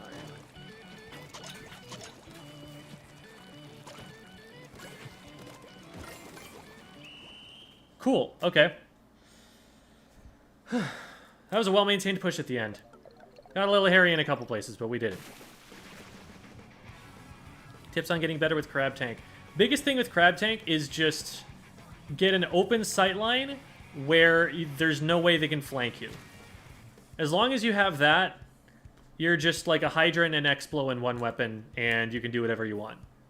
Short of directly challenge a charger. Don't directly challenge any leader, they will just headshot you. But everything else, you can just kind of do whatever you want.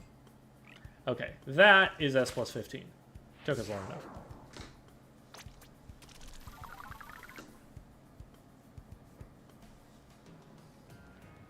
Thank you for curious and serious. Oh, I remember you being in there. GG's. And GG's, Sergeant Cookie. Alright, back we go. Have I checked the shops yet? I don't know if I've checked the shops yet today. Challenge E-leaders, but don't challenge scoped E-leaders. Okay, that one we could max. That I don't care about. That one's already maxed. Either of these we could do more with, but I'm not sure we want to. Maybe. What's with all the sub-power up gear today? We just got a special on it, I guess. The clogs. I am very partial to these clogs. They're so hideous and I love them. Those aren't bad either. Wait, no, they're dad foot sandals. We don't buy those.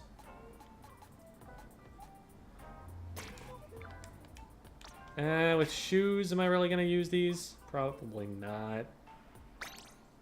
Oops. I did not mean to do that. I meant to go back to the other shop. I just pressed the wrong button.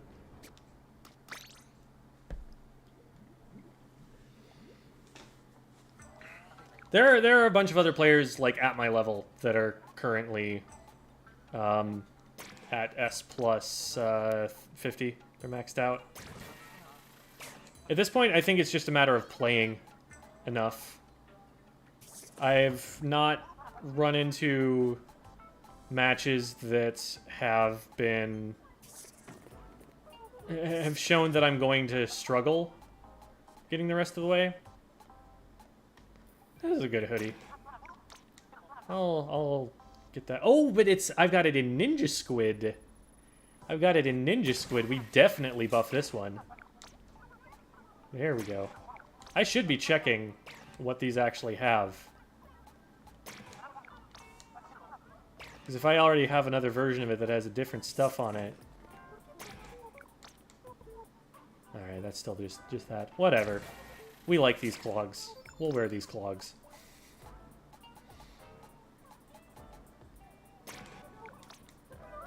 And this has crack on brand, which is good for farming swim speed, which you need to do a lot. It's a generally very useful thing to have. Fine, we'll grab it in case the tenacity meta ever happens. Okay. That'll do it for that shopping, and I keep forgetting to also check the general store. What does your locker look like? It's pretty basic, but I'll go and show it in a sec. Alright. Alright.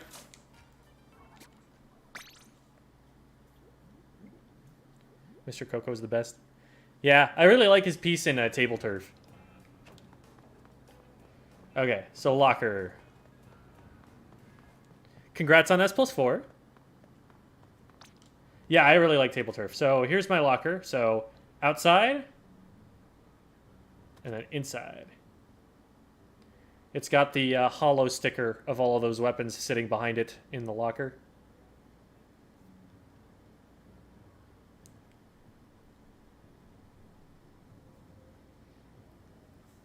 So there it is.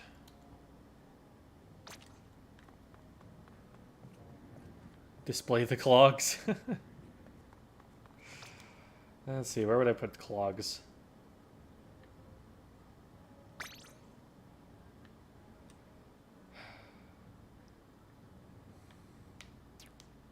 Let's see if they fit here. Probably not, I would think.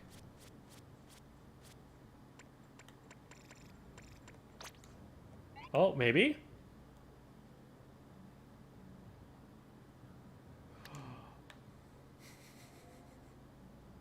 The clogs fit.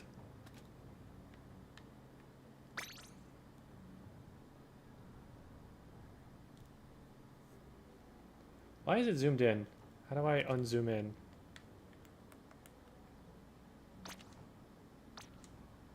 Okay, there we go. It's weird that, like, there are those black things coming up to show the socks. Like, why not just have the socks kind of slumped there or something? It's a little weird, but there they are in all of their hideous glory. I've got such a double standard where I love those clogs, but I hate the Dadfoot sandals. Like, relative to what I would actually ever wear, the Dadfoot sandals are much closer. But I just cannot abide them on my squid. I think it's that they're, like... They're not absurdly hideous, they're just normally hideous. Whereas there's a certain, like, bizarre quality to the oyster clogs. It's like, why do these even exist? Who thought of this? It's like watching, like, The Room versus watching, like, Santa Claus 3. One of them is bizarre and makes you question a lot and makes you laugh. And then one of them just makes you very sad about the state of humanity.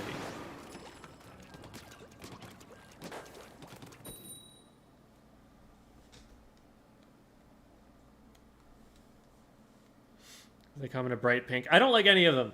There are like 3 different versions of the same thing, and I don't like any of them.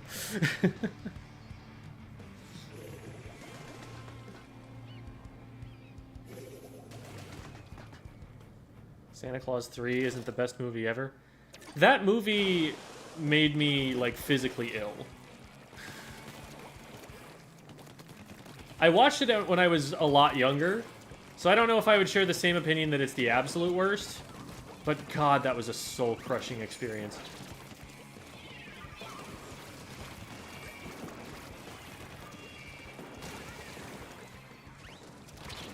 Oh, well, okay.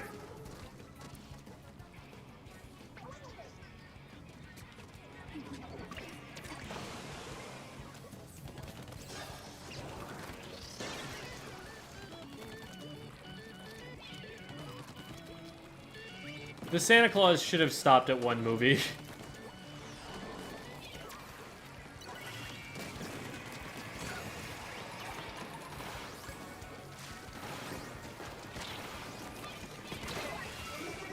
There was someone directly on top of me.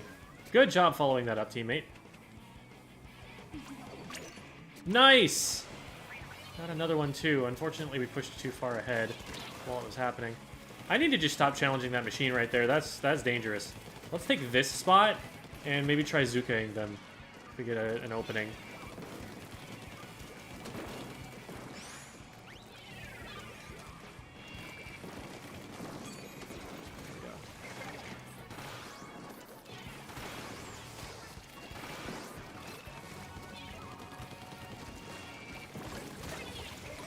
That was so bizarre.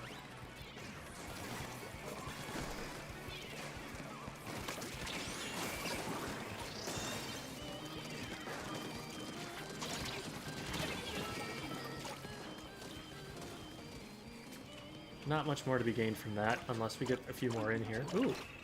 Actually, I'd say that's probably worth. Oh, do we have the clams? We don't have the clams. Pity that we can't... Oh, we do have the clams! Wait. We get these in. Ah!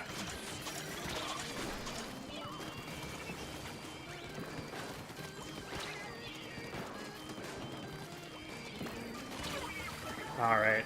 I was trying to bait the Explo into overshooting. And then maybe trade or something. But, hey, push to 41. Off of 0, that's pretty good.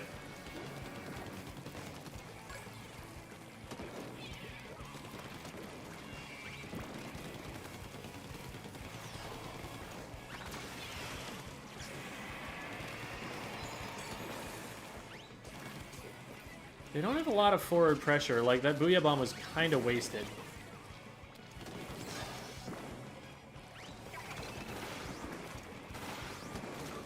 We'll get them. And then we just fire that randomly over there and hope it hits something.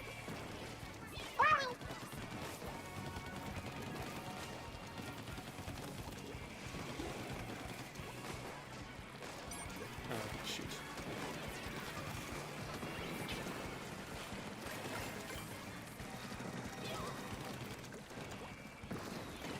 There's a lot of pressure.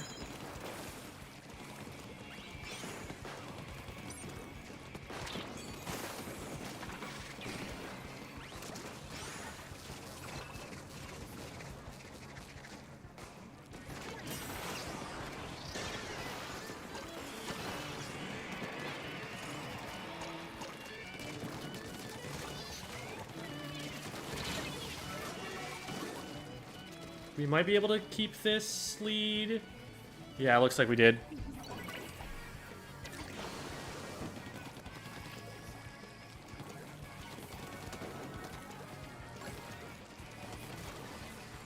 Yeah.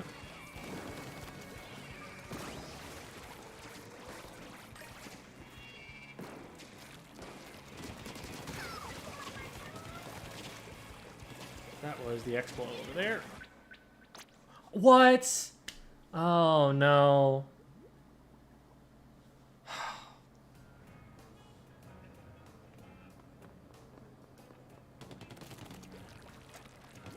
That was a winning game.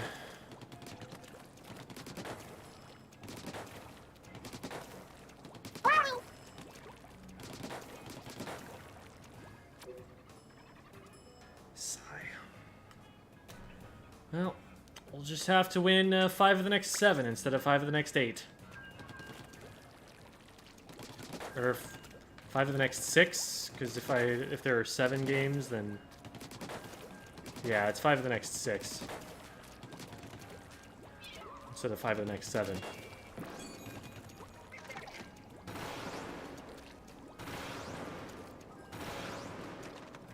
It's funny how that hitbox works.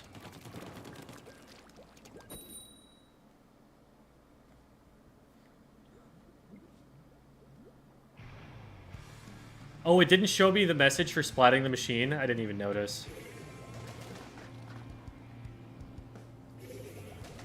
Why does it count as a loss? Because it's not able to really tell, I would think, whether you did that on purpose, whether you caused the connection error on purpose. And so what you could, in theory, do is just cause the game to disconnect somehow in order to dodge a loss. So it has to penalize you exactly as harshly as it does for a loss to prevent that. And also, I guess, encourage people to not use, like, McDonald's Wi-Fi to play the game.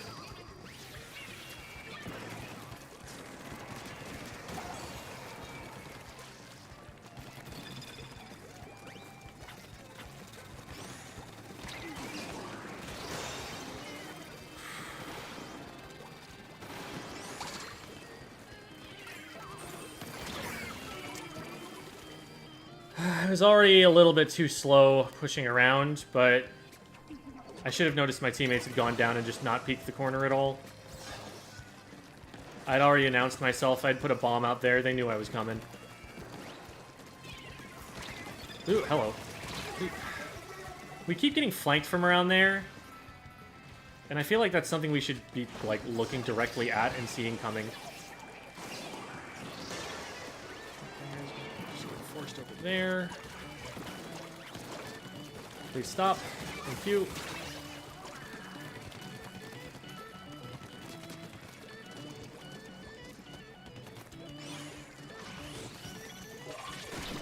Okay. Cool.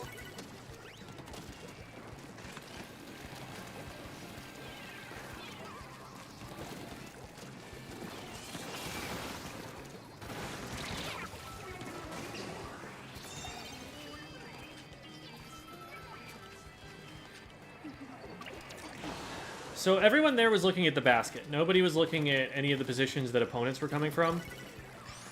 So we didn't have multiple angles covered. I'm gonna get collapsed on here, but maybe I can skirmish long enough for someone to come and help. This is an arrow spray after all. Maybe not.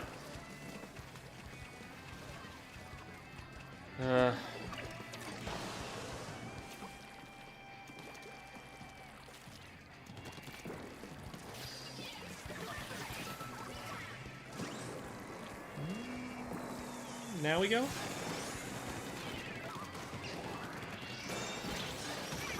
I have not been able to find good angles for the Zuka.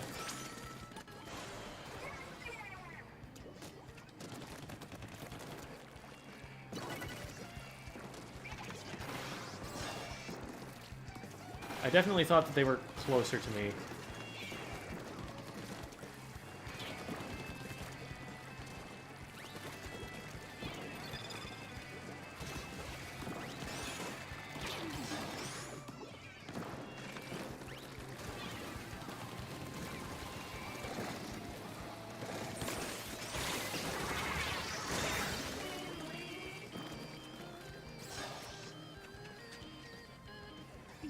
Well, we got lead. I think, unless we already had it. We did give them a lot of power clams, so we're gonna need to be really careful not to let any of those through. Gotta play really defensively right now. Cannot afford to wipe. Oh, crap. Okay, we stop that, and there's a jump, get the jump, get the jump, nice. And one more from the right. They're gonna sneak in and get one. No, they're not. Let's go, teammate. Good job, Moons. Very cool. Okay, I'm feeling a lot more comfy about this game now.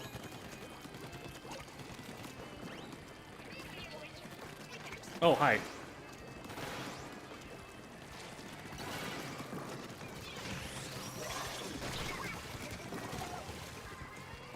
was really laggy.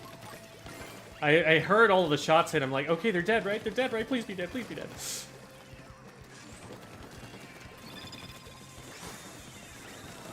Oh my god, there's so much coming. Ah, the wave breaker. That was a lot of specials. Okay, I like the push from the left, actually. That stalls them for a little bit longer. But we still need to get back on defense really badly. It's only one. I can stop the rest. Where? Where are they? Oh, God. We only need a power clam in.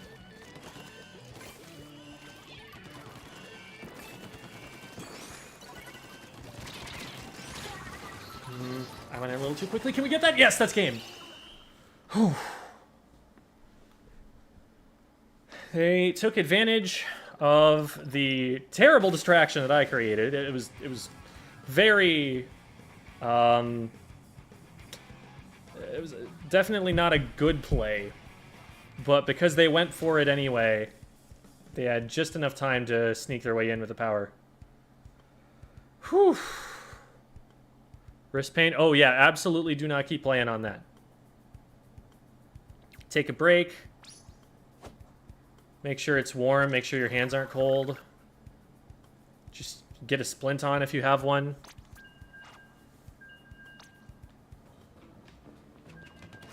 Want to get more into coordinated competitive, but I'm so shy. All my friends are casual players. Ah. I mean, the Squid School server has no shortage of players like you who would like to get into competitive, but like don't know where to start. So that might be a place to maybe try and meet some people if you feel more comfy there than you would feel on a more public Discord server.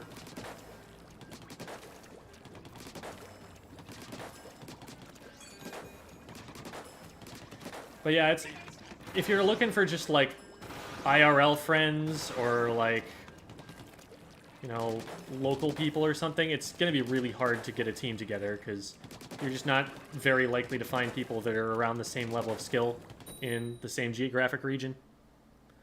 Do you ever use LDE?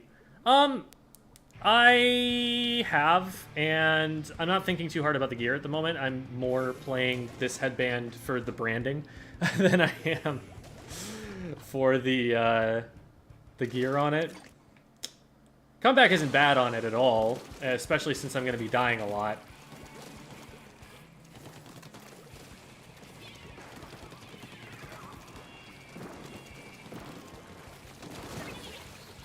Okay, note to self. Deal with that first. Ooh. I'm gonna pick that up. Picking up a clam can give your position away, because the clam suddenly vanishes.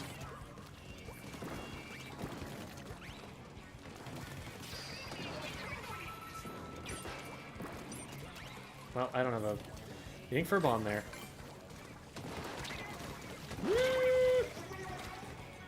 Not gonna lie,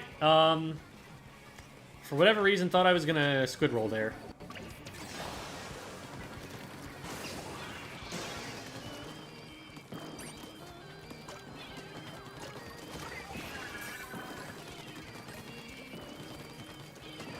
Yeah, we need to do something about this charger. This charger is making it really difficult to approach.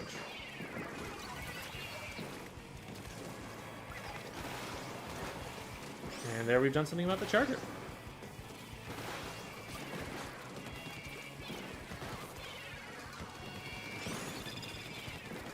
I cannot believe I missed all of those. I hit this though. Let's go.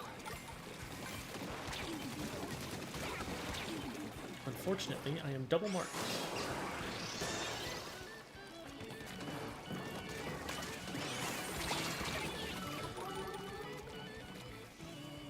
Cool. Decent push. Oh, another one. Good stuff, teammate. Yo, another one? Another one! Let's go, Jaden.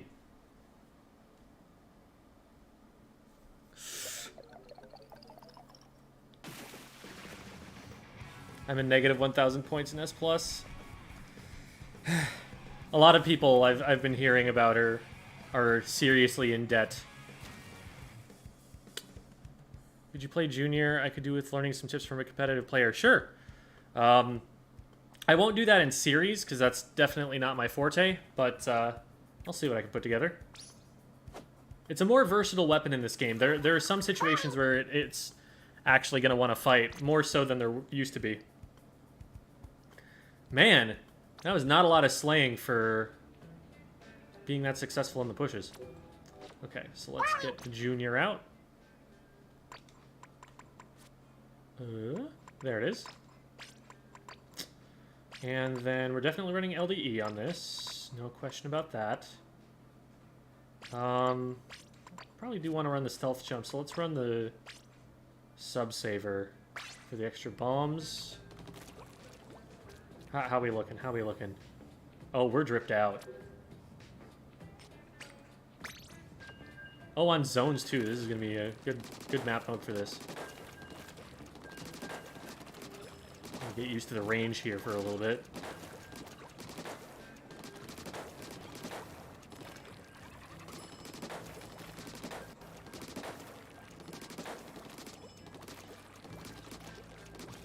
Oh my goodness.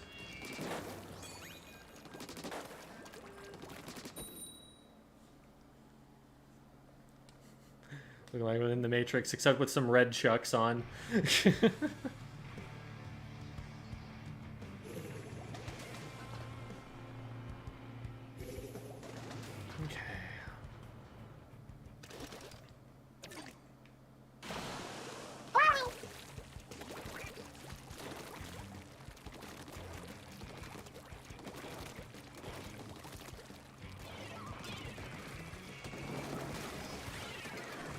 Down. Oh boy, this is a little bit more aggressive than I wanted to be, but we got it. And now we're down on the zone and we can paint the heck out of it. There it is. Okay. Can I hit that? No, I can't.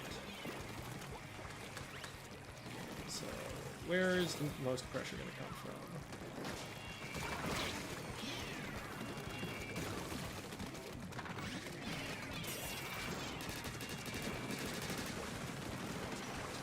Saw where I was. Oh! They zipped and zooped on me there. I'm definitely playing more aggressively than your typical Junior, I will say. My job is definitely, like, throw a bomb at a fight and then paint. There it is. If I can just keep doing that, we're fine. Nice.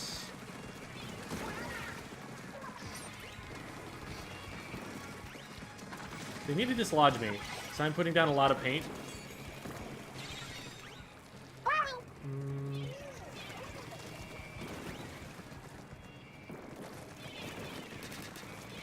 Surprised I didn't get anybody off the wall.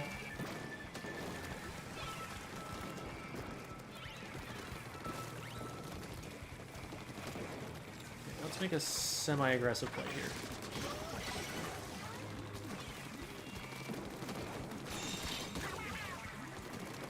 Alright, nice. Sharking Junior, hidden splat bomb. Uh-oh. I cannot save that player.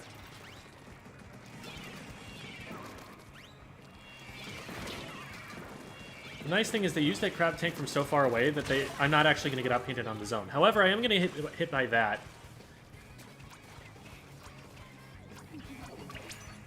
I think this is going to be safe, because this is up top, isn't it? Yeah, we're good.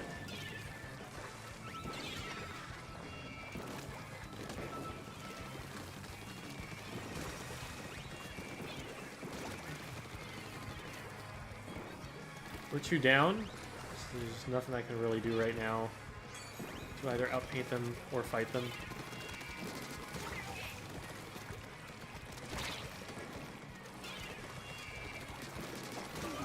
There we go. Oh, that might be another one. No, not quite. They got double burst bomb.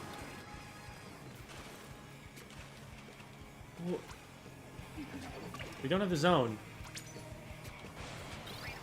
What are they waiting for?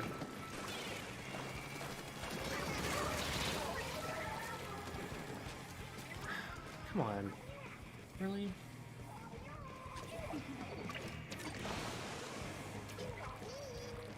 I'm going to report that player after this.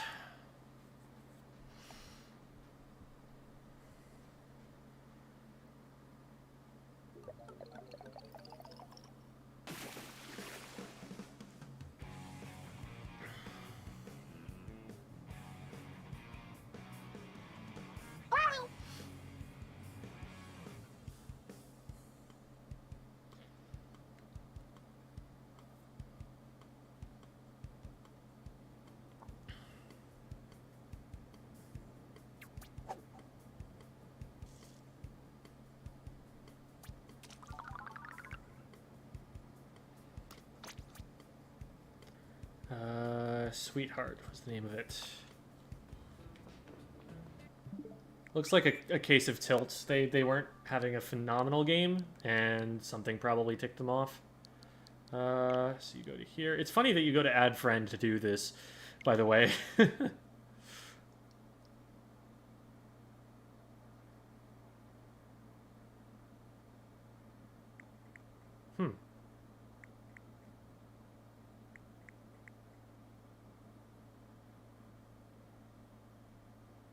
It was probably this person, right? You have to think.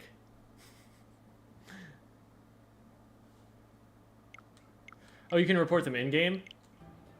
That'll be the easier way to do it.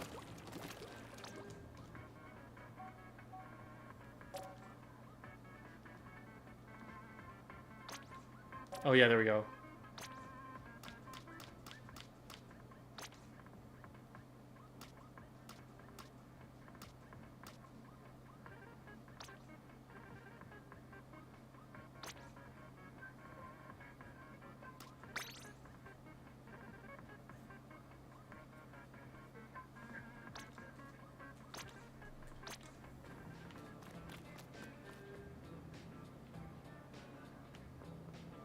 I don't know. They were back there for multiple cycles. Like, I got splatted, we went in, we fought, got splatted again, and they were still there this waying.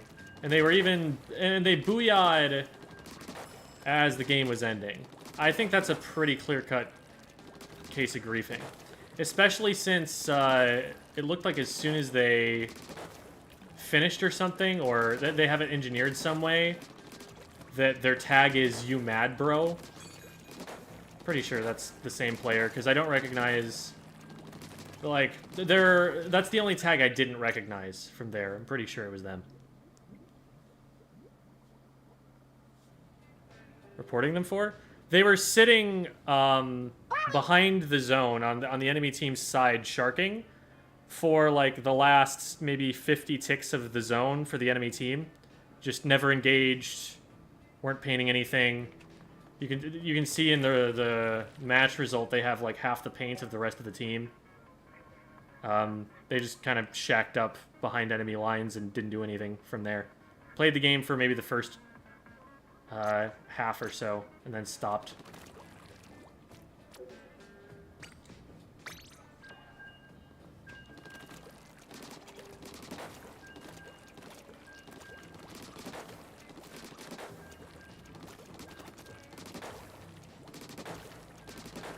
For any weapon in the game, that point total is too low for that point in the game. This is a match of splat zones after all. The goal is to paint the zone. At this level, I'm pretty confident that that was not a desired flank, that was just griefing.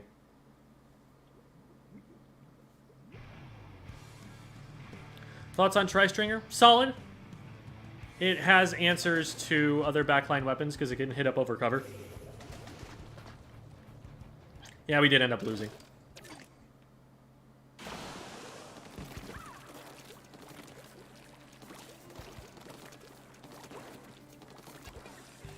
Oh yeah, we could totally just go back into the replay and look at what was happening there.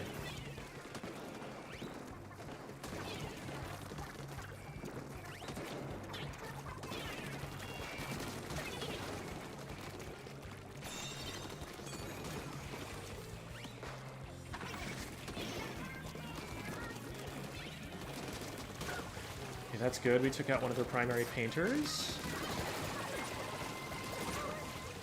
All right. Oh, I'm back there. There we go.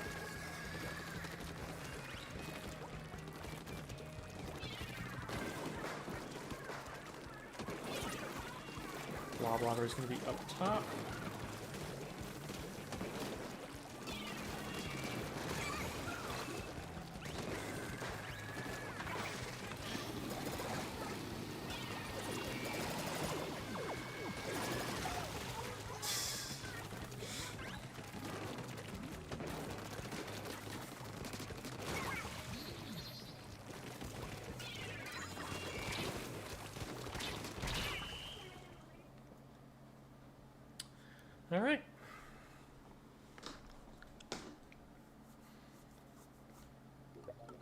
Yeah, like, in a situation like that where you've got, like, really, really good map control, you've painted about everything there is to paint, you push up with your front line.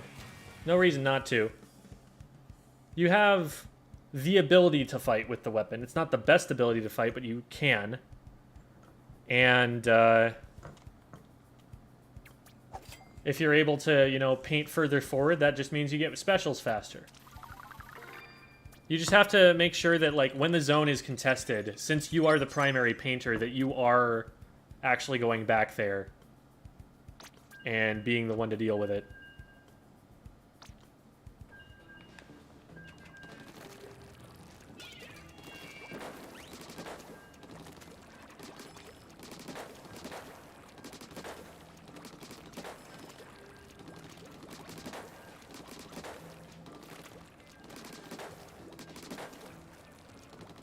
I mean, ink armor would have made me play more aggressively in that situation. That's a special that actually helps me win, you know, 1v1s.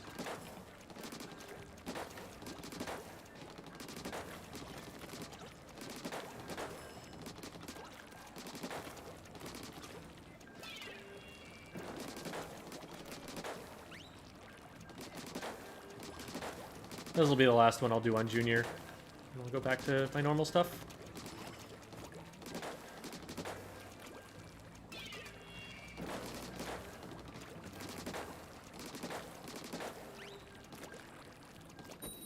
Hue ringing is going to be ingrained in my head forever. Yeah, for sure.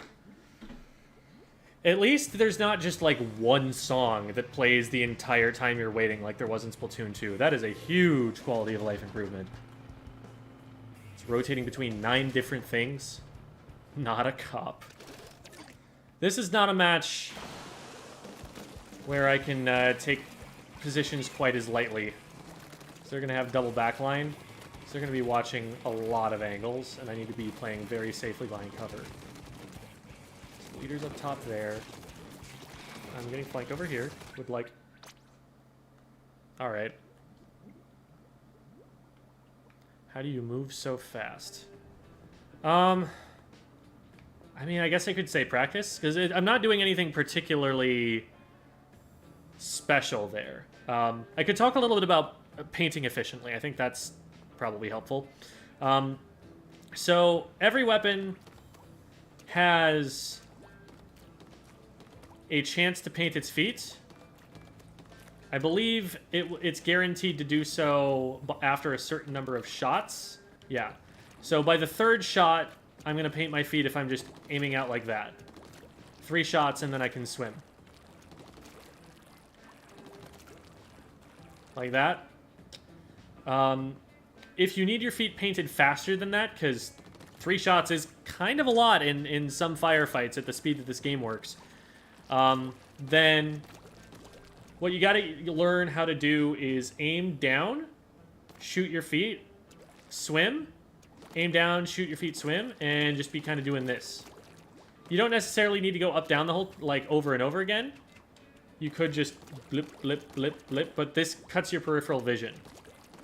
And I prefer to actually be able to rocket up and down to be able to see what's going on around me. One of the dangers with this technique where you're looking down and then painting your feet is that the cursor behaves a bit like a computer mouse, where if you go all the way to the edge of the screen or whatever, or the range that's you're capable of going, and you go past it, it changes your neutral position. So I am going to... Here. I'm going to aim down, and then I'm going to keep aiming down, making sure it's visible. So I'm going to aim down and then keep aiming down. And see, it's already gone past as far as it's going to. And I'm going further. And now when I swing back up, this is where my aim is set. So the trick of doing this is knowing how far you have to go down in order to be able to paint so that your feet are actually covered. And ideally that the splotch is in front of you. but also not to go so far down that you cause that to happen. Because if that's what happens, then if you go too far down and you're doing this, then you get into a fight and you're aiming right over someone's head.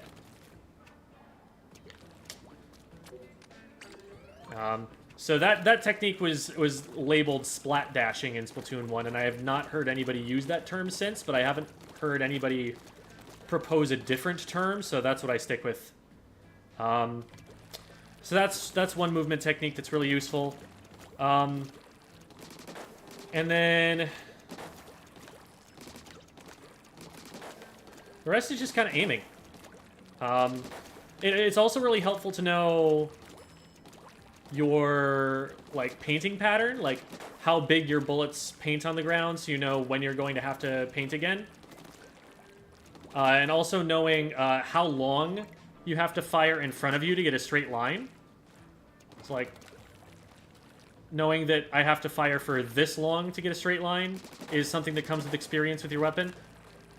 It can also help to start a little bit high and end a little bit low on the line, like that. That's going to create a straight line faster than that will.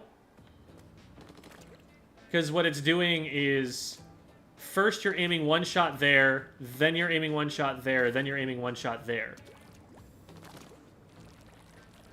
And so that way, instead of it just kind of like randomly throwing it out there, it very quickly goes shot, shot, shot, right where you need them in a line. And you can swim through them pretty quick.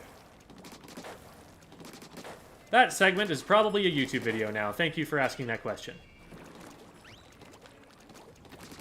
Watching this makes me seasick. I'm sorry.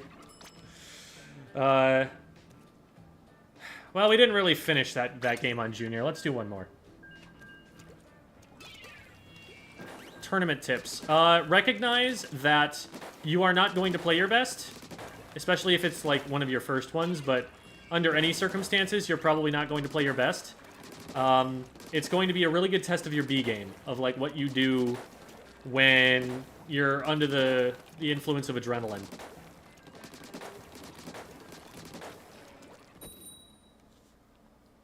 So it can help to, you know, keep things laid back. Make sure to keep morale up on your team. That's really, really important.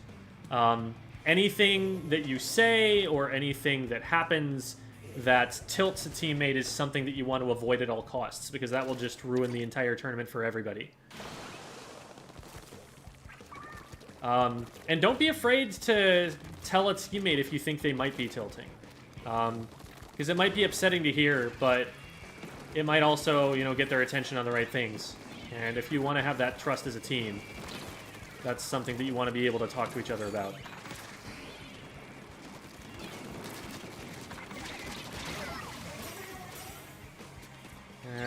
I don't like the play that I go in and trade, because I'm a disproportionate amount of the team's paint. So I really should be playing more for the zone first.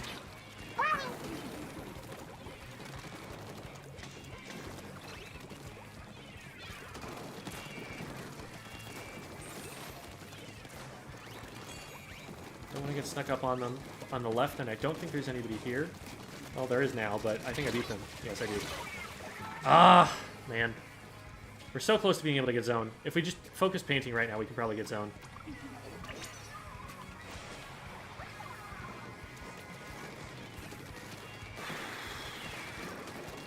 in there and cap this thing. And we ran on top of the bomb together.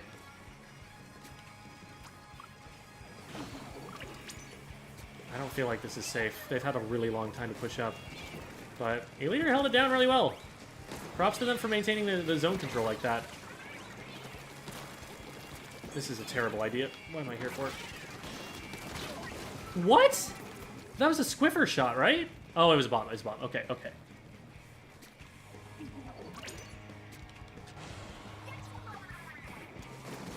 need to paint. That's my job.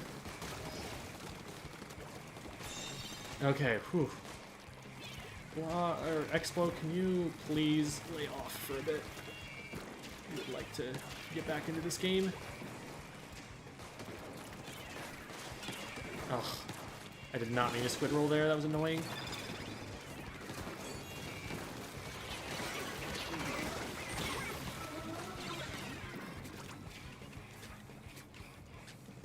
I'm trying to figure out where it's most annoying to put a big bubbler. This E-liter has been an absolute rock. They've been like completely alone up here, and they've just not gotten themselves dislodged from that spot. They've just been a jump in for us every single time. So here I'm actually painting to try and facilitate my teammates' push on the left. So they were in a good position to start going in, and I wanted to make it so that they could get that safely and not be like trapped by paint or something. Man. This Explo is a huge pain. They're making it very difficult to exist on the zone, which is exactly what I, as a junior, want to be doing.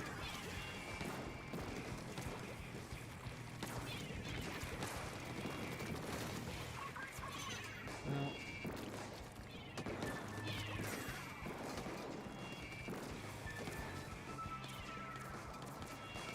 Are we going to jump here?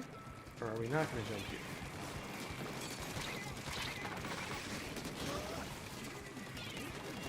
They're just walking and shooting. They should die for that. Yep. Now we take zone. And by take zone, I mean we flank this frickin' Explo.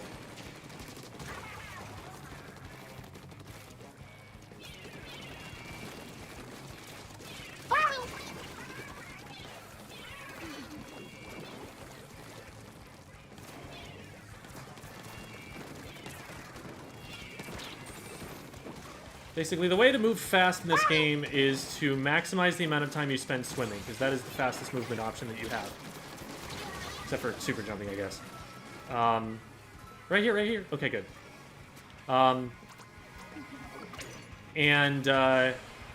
So what that means is that anytime you can't swim, you want to be painting in such a way that you could get back to swimming quickly. That was a bit of a desperate push from them. They could have waited a little bit longer on that. Given up the zone for long enough to regroup and then been able to recap it more consistently. But since they went in by themselves, it was just like them with the Explo who didn't really know where anybody was yet. We were able to just take them out. They died on zone. Team has no shot to cap that afterwards.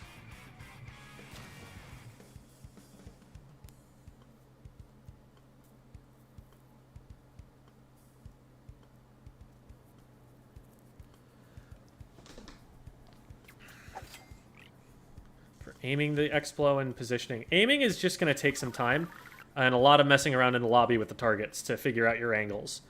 And positioning is... So you're positioning like a backliner, but you're positioning in such a way that against enemy backliners, you have cover between you and them, and you can slosh up over the top of it. You don't need to directly challenge an E-liter's sightline. Oh, I guess I'm playing more junior. I could just disconnect from this. Whatever, we'll play another one as junior.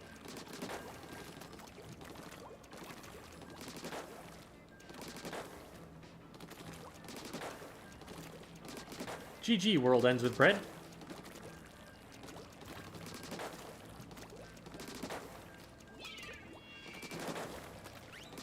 What's your opinion on the Sploosh-O-Matic? So the main weapon has potential. In Splatoon 2, the Sploosh 7 was a meta weapon for Rainmaker especially. There were Japanese teams that would run 4 of them in Turf War and in Rainmaker. Actually in zones too. That was just kind of a thing in that game. The current kit it has a massive issue, which is that it has no long-range poke whatsoever. You need like a bomb, like I would say burst bomb or ideally splat bomb on that thing for it to be able to not just get forced back by weapons that outrange it. And since it doesn't have that, it's going to be very weak. The same problem the Dapple Doolies have. Like, they have an insane kill time, but it doesn't matter if they never reach you.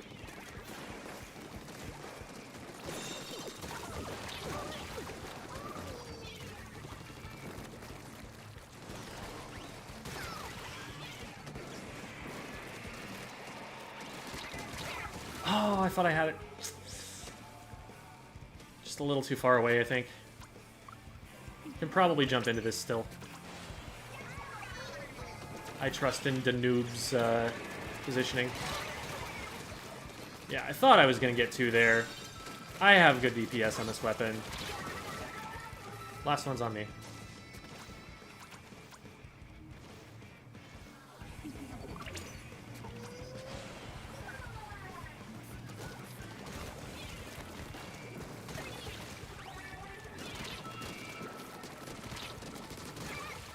If they'd gotten one more slaw shot, then I lose, but that should be game.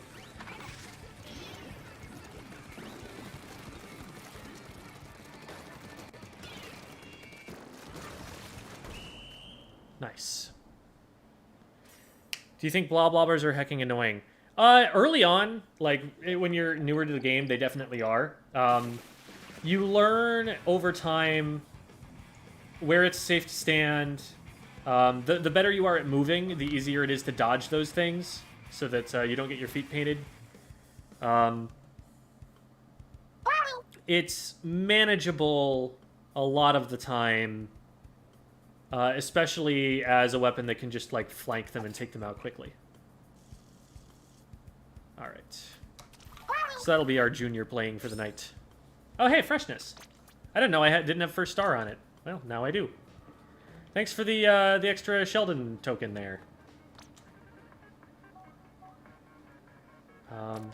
I've been curious now, thinking about it. Was it this one? Yeah, it was this one.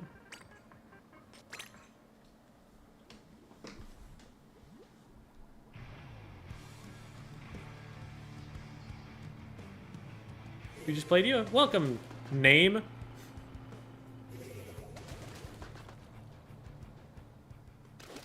Okay, so we're looking at this player. So they do start playing for the first little bit.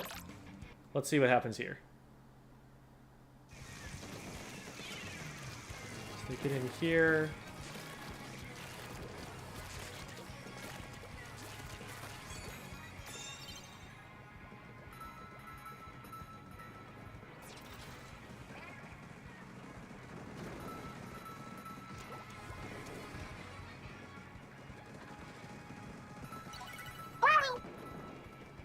So they actually got in here before we lost the zone. So it almost looks at first like this is... And they pop a special. Huh. Maybe this is actually a tactic that they intended.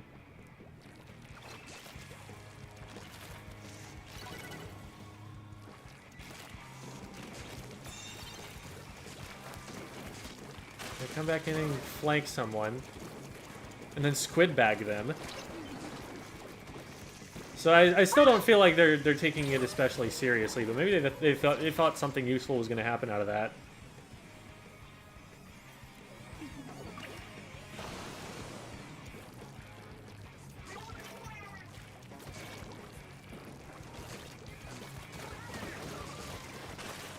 For context, if y'all don't know like what match I'm watching here, this was a player that I assumed was inactive for the purposes of griefing. But I'm starting to think maybe they are actually trying to play the game instead of trying to throw it. And they just, they're squid bagging uproariously. So there is that at least. But, like, right now, the enemy team has the zone, right? And they're not in between the enemy team and the zone. And they're watching someone just kind of go by them like this. I don't know if they're intending on actually doing anything about that.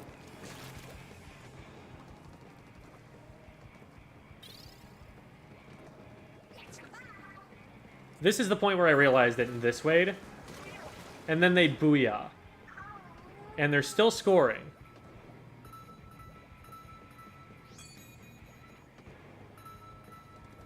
See, the this way and the booyah, those are the things where I'm like, you gotta think, you know, with the enemy team scoring like that. Yeah, I think with the fact that we saw the squid bagging, and the fact that they responded to my this way by booyahing and this waying back, even though we didn't have control of the zone, that's probably griefing.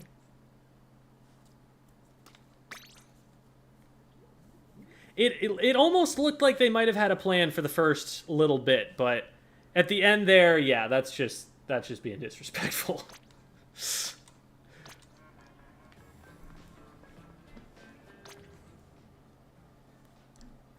Griefing is going into a game and playing in such a way to annoy one's team rather than trying to win the game.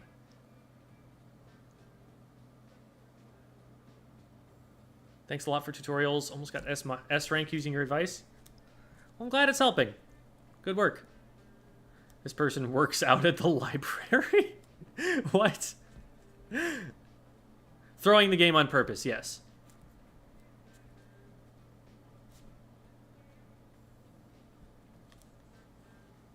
See, I could see even the squid bagging being, you know, just really aggressive trying to win. But then when we this way them and they just don't, that's a red flag. Alrighty. Fat suit off. Why do the stars only show when a weapon has 4 stars? I don't know. Maybe they just want to show, like, ooh, these are the weapons they're really good at. Because it would be a lot on the UI if it were just all of the stars there all the time.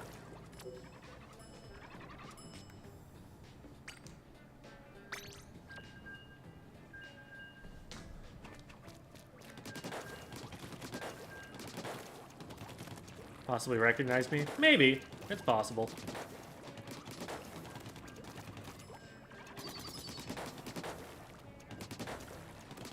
Maybe I've just made their dreams come true by showing them off on stream. But it was just an Anarchy open battle, and they got a report for it on their account. So the consequences for me were not that huge. Consequences for them, definitely a lot bigger.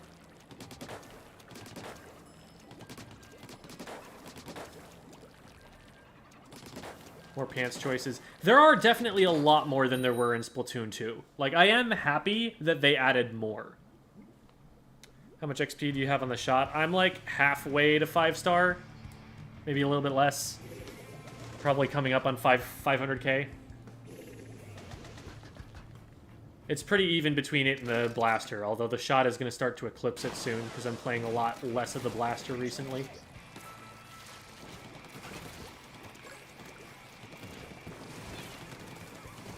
Oh, they are so stuck.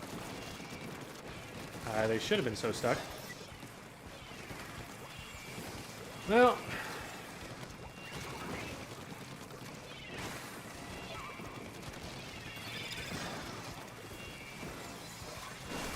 Well, we didn't stop the power clan. That was the important part there. We are doing fine, though. There's only one player in play. They're in a 1v2. And the other one I zoned out, so we're fine.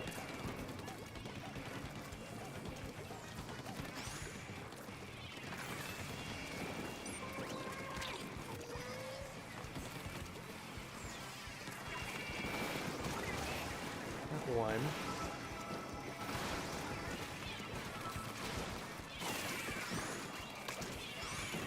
Oh boy, I did not want this.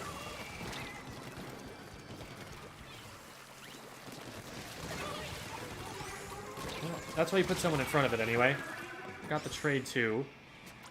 We all have power clams. We do not want those.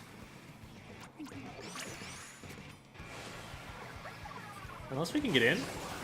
Well, maybe we do want those.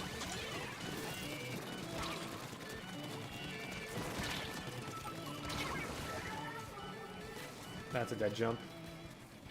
Unless... it's a dead jump. But they're Tetra Deletes, so they don't care that much about being a dead jump. It's kind of their thing. Nah, didn't want to trade that. I waited for them to go all the way back around so that they'd have to do a 180 to splat me. I think there is someone right under a basket here. Maybe not.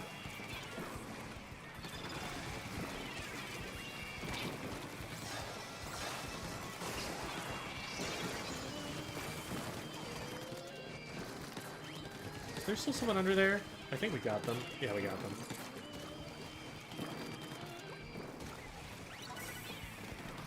They're scoring, but they're not big scores. Wow, that missed. That one didn't. Yeet. Okay. Sometimes you just gotta throw it out there and see if something happens. Well, I'm dead.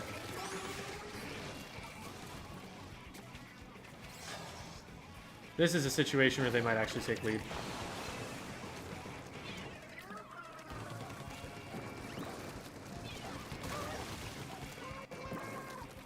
No way that they can come up there, especially safely. Like I said.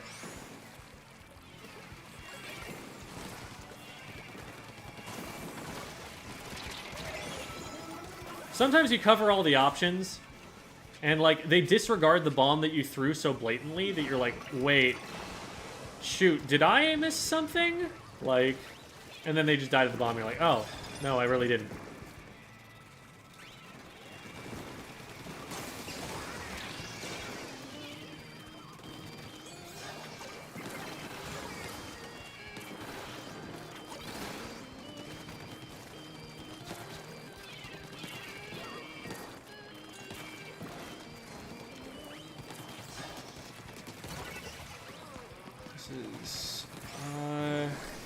Power clan +2 for lead.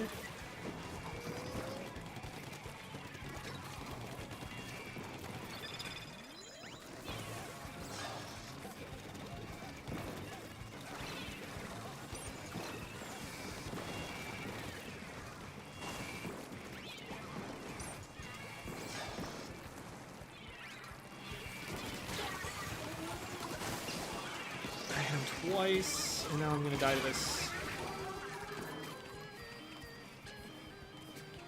Okay, so now it's Power Clan +5? +5.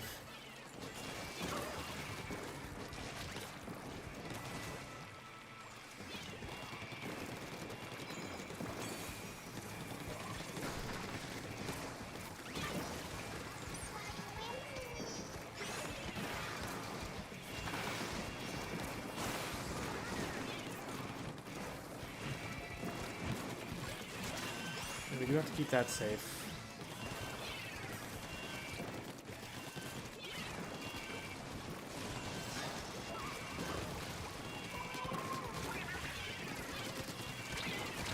Yeah, we need to, oh my god, they're all there on top of it, and nobody's...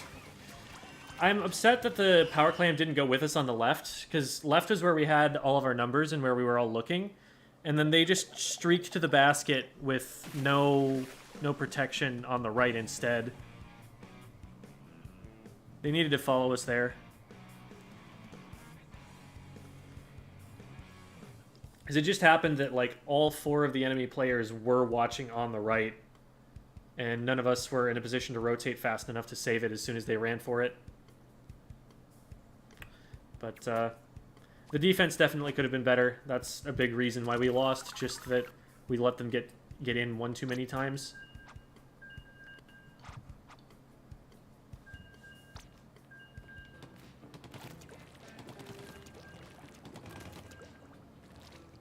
Clams are 2? Clams are worth 3 points. Individual clams? Unless we're talking about something else. Yeah, no, clams are not 2. Clams are 3.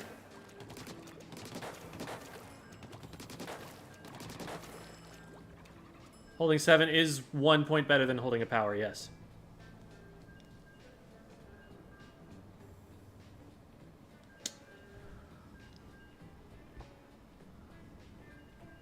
How do I use this way in Booyah? That's a video that people have been asking for a lot. I might just make a video about when I use those communication options. I'm not sure I use them in a perfectly standard way, but I can come up with a list It's very contextual.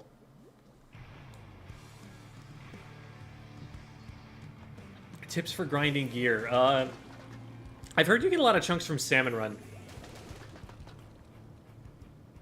What do you think of Splashmatic's kit? I think it's one of the best weapons in the game right now. Top 5.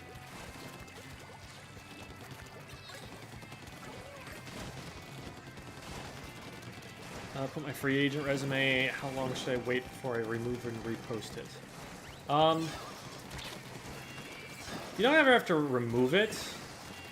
Like, if you're reposting it maybe once every, like, week or two. Basically, you just don't want it to get buried too far. Because, like, people who are looking for people to recruit will scroll pretty far on those things. So it's not like you have to worry too much. That's the trick of throwing a bomb behind them. If you throw a bomb behind them, that forces them forward, and if they don't want to be forward, they just get splatted.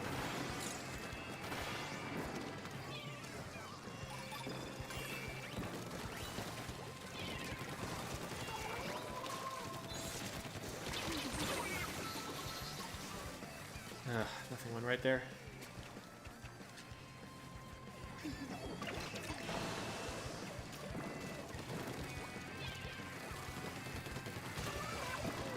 Oh dear, I probably died of this.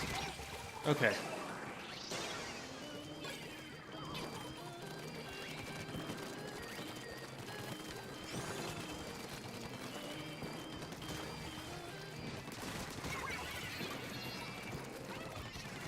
Against dualies that dodge a lot like that, I have a bad habit of not moving that much and just trying, like, because I can get away with it a little bit by just not challenging their dodges, but challenging their kill time, which is my real advantage over them.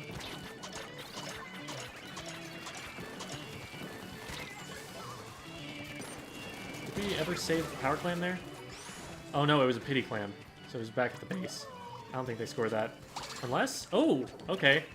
They were up on that platform. I didn't track that from the map.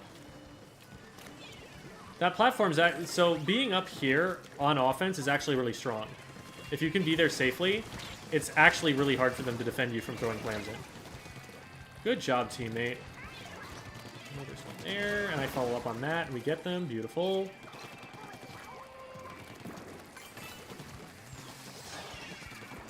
I can't go in too deep because I don't have the clams. Oh, and they're super jungle power clam.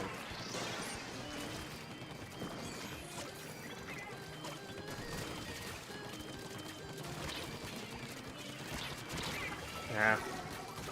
Stalled them long enough that we were able to clean up at basket, I guess.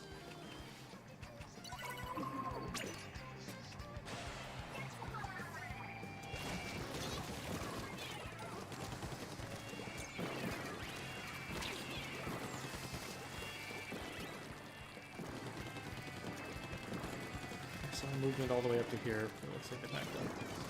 Oh, careful, teammate. There's two there. One of them is right on me and I can't help.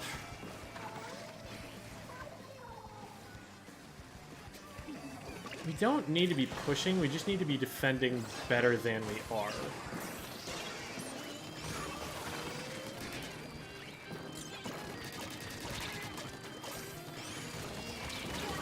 God, man.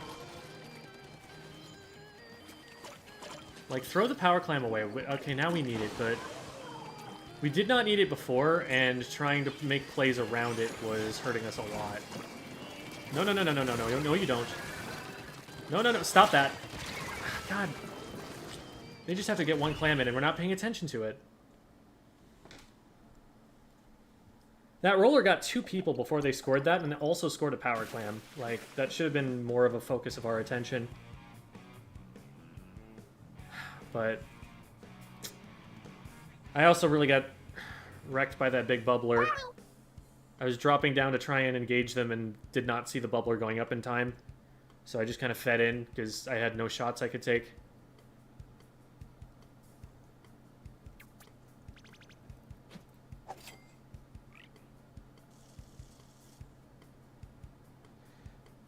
Yeah, pity clam, you don't get it when you're super far behind.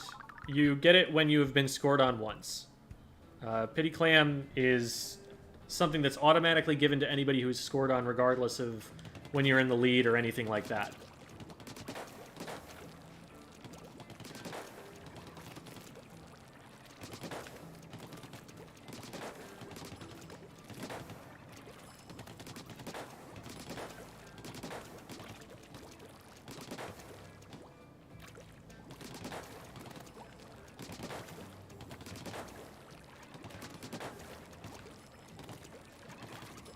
Why is it called that?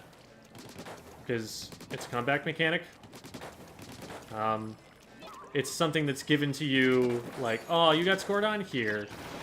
So the joke is that the game is pitying you for being scored on.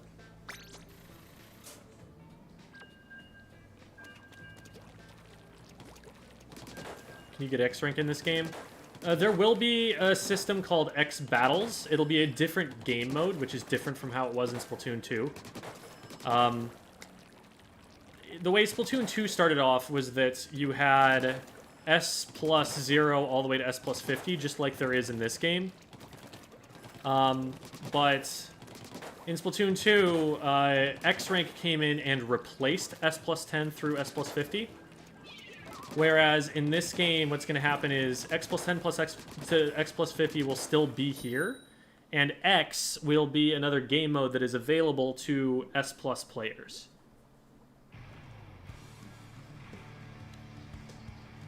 How do you set up an advantageous fight against dualies?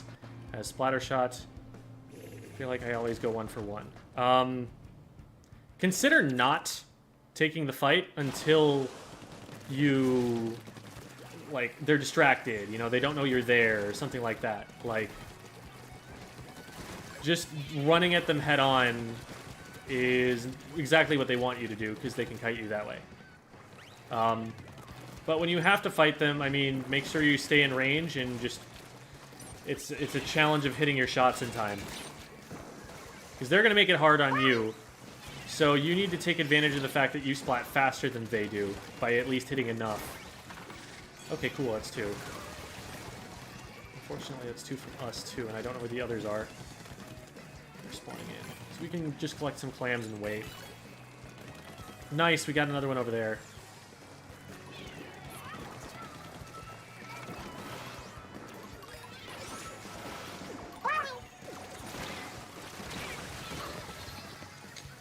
I made a mistake popping the Zuka there, because I didn't have a good angle to fire it from. And it made it so that I was much less mobile and needed to fire the other 2 shots before I could do anything as well. Looks like we might still... no, we're not gonna.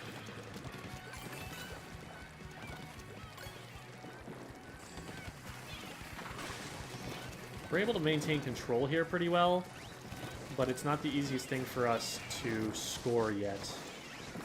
They're gonna have specials coming out, so we're just gonna back up and respect those a little bit.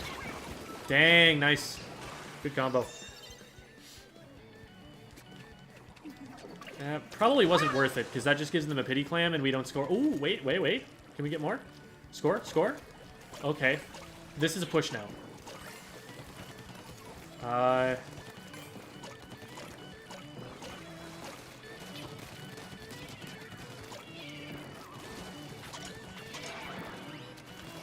Just a couple of those. Nice.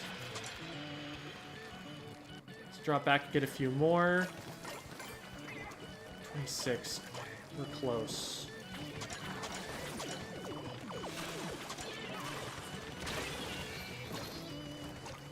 One more? Nice! That was really well done. One of the really good things that we did there was when we were scoring on the basket, we weren't just throwing all of our clams in right away. We were stalling the basket by throwing clams in so that we refreshed the basket by as long a time as possible. So we were waiting a little bit in between each clam throw, and that gives us enough time to go back into mid, get more clams, and bring them in to keep the basket open for longer. And we just played to keep the basket open the whole time. That's exactly the way you do it. That was a really well-played Clam Blitz game.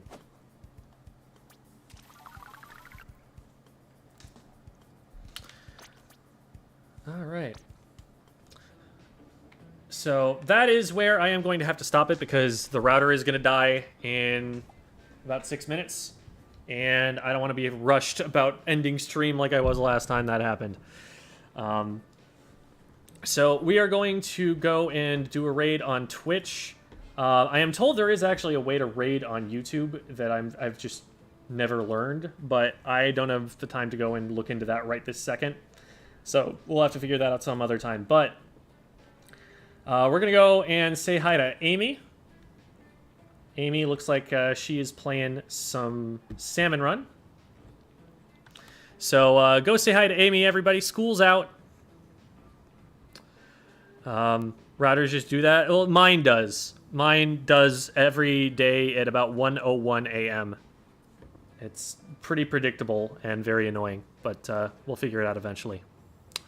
Thanks, everybody, for watching and for helping out earlier with the technical check I was doing on whether my captions are going to work. And we'll see you tomorrow. Tomorrow at 3:15 Eastern Time for Silly Comp Sundays. We've got some new silly comps that are being voted on right now as we speak by the YouTube members and Patreon supporters. So if you are a YouTube member and Patreon supporter, go and check YouTube. I posted it on Patreon. I posted it on the special Discord channel. There's a poll there for you to go and vote for the comps that you want to see tomorrow. And that's where we'll be doing those. But I'm looking forward to it, and I hope you guys are too. Let me put my links in the chat real quick. Silly Comp Sunday is where people vote on comps they want us to play, and we, as competitive players, do our honest best to make them work, even if they're terrible, and they're probably going to be terrible. And we comment on what makes a comp work, what about these comps are not working, and how to best play with what we have.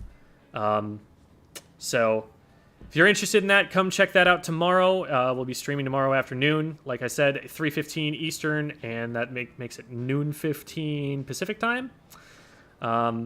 So hope to see you guys then. But thank you, everybody, and we'll go say hi to Amy now. Have a good night, everyone. Let me do that one again. We'll just cut that part out in editing, later. Good night, everyone.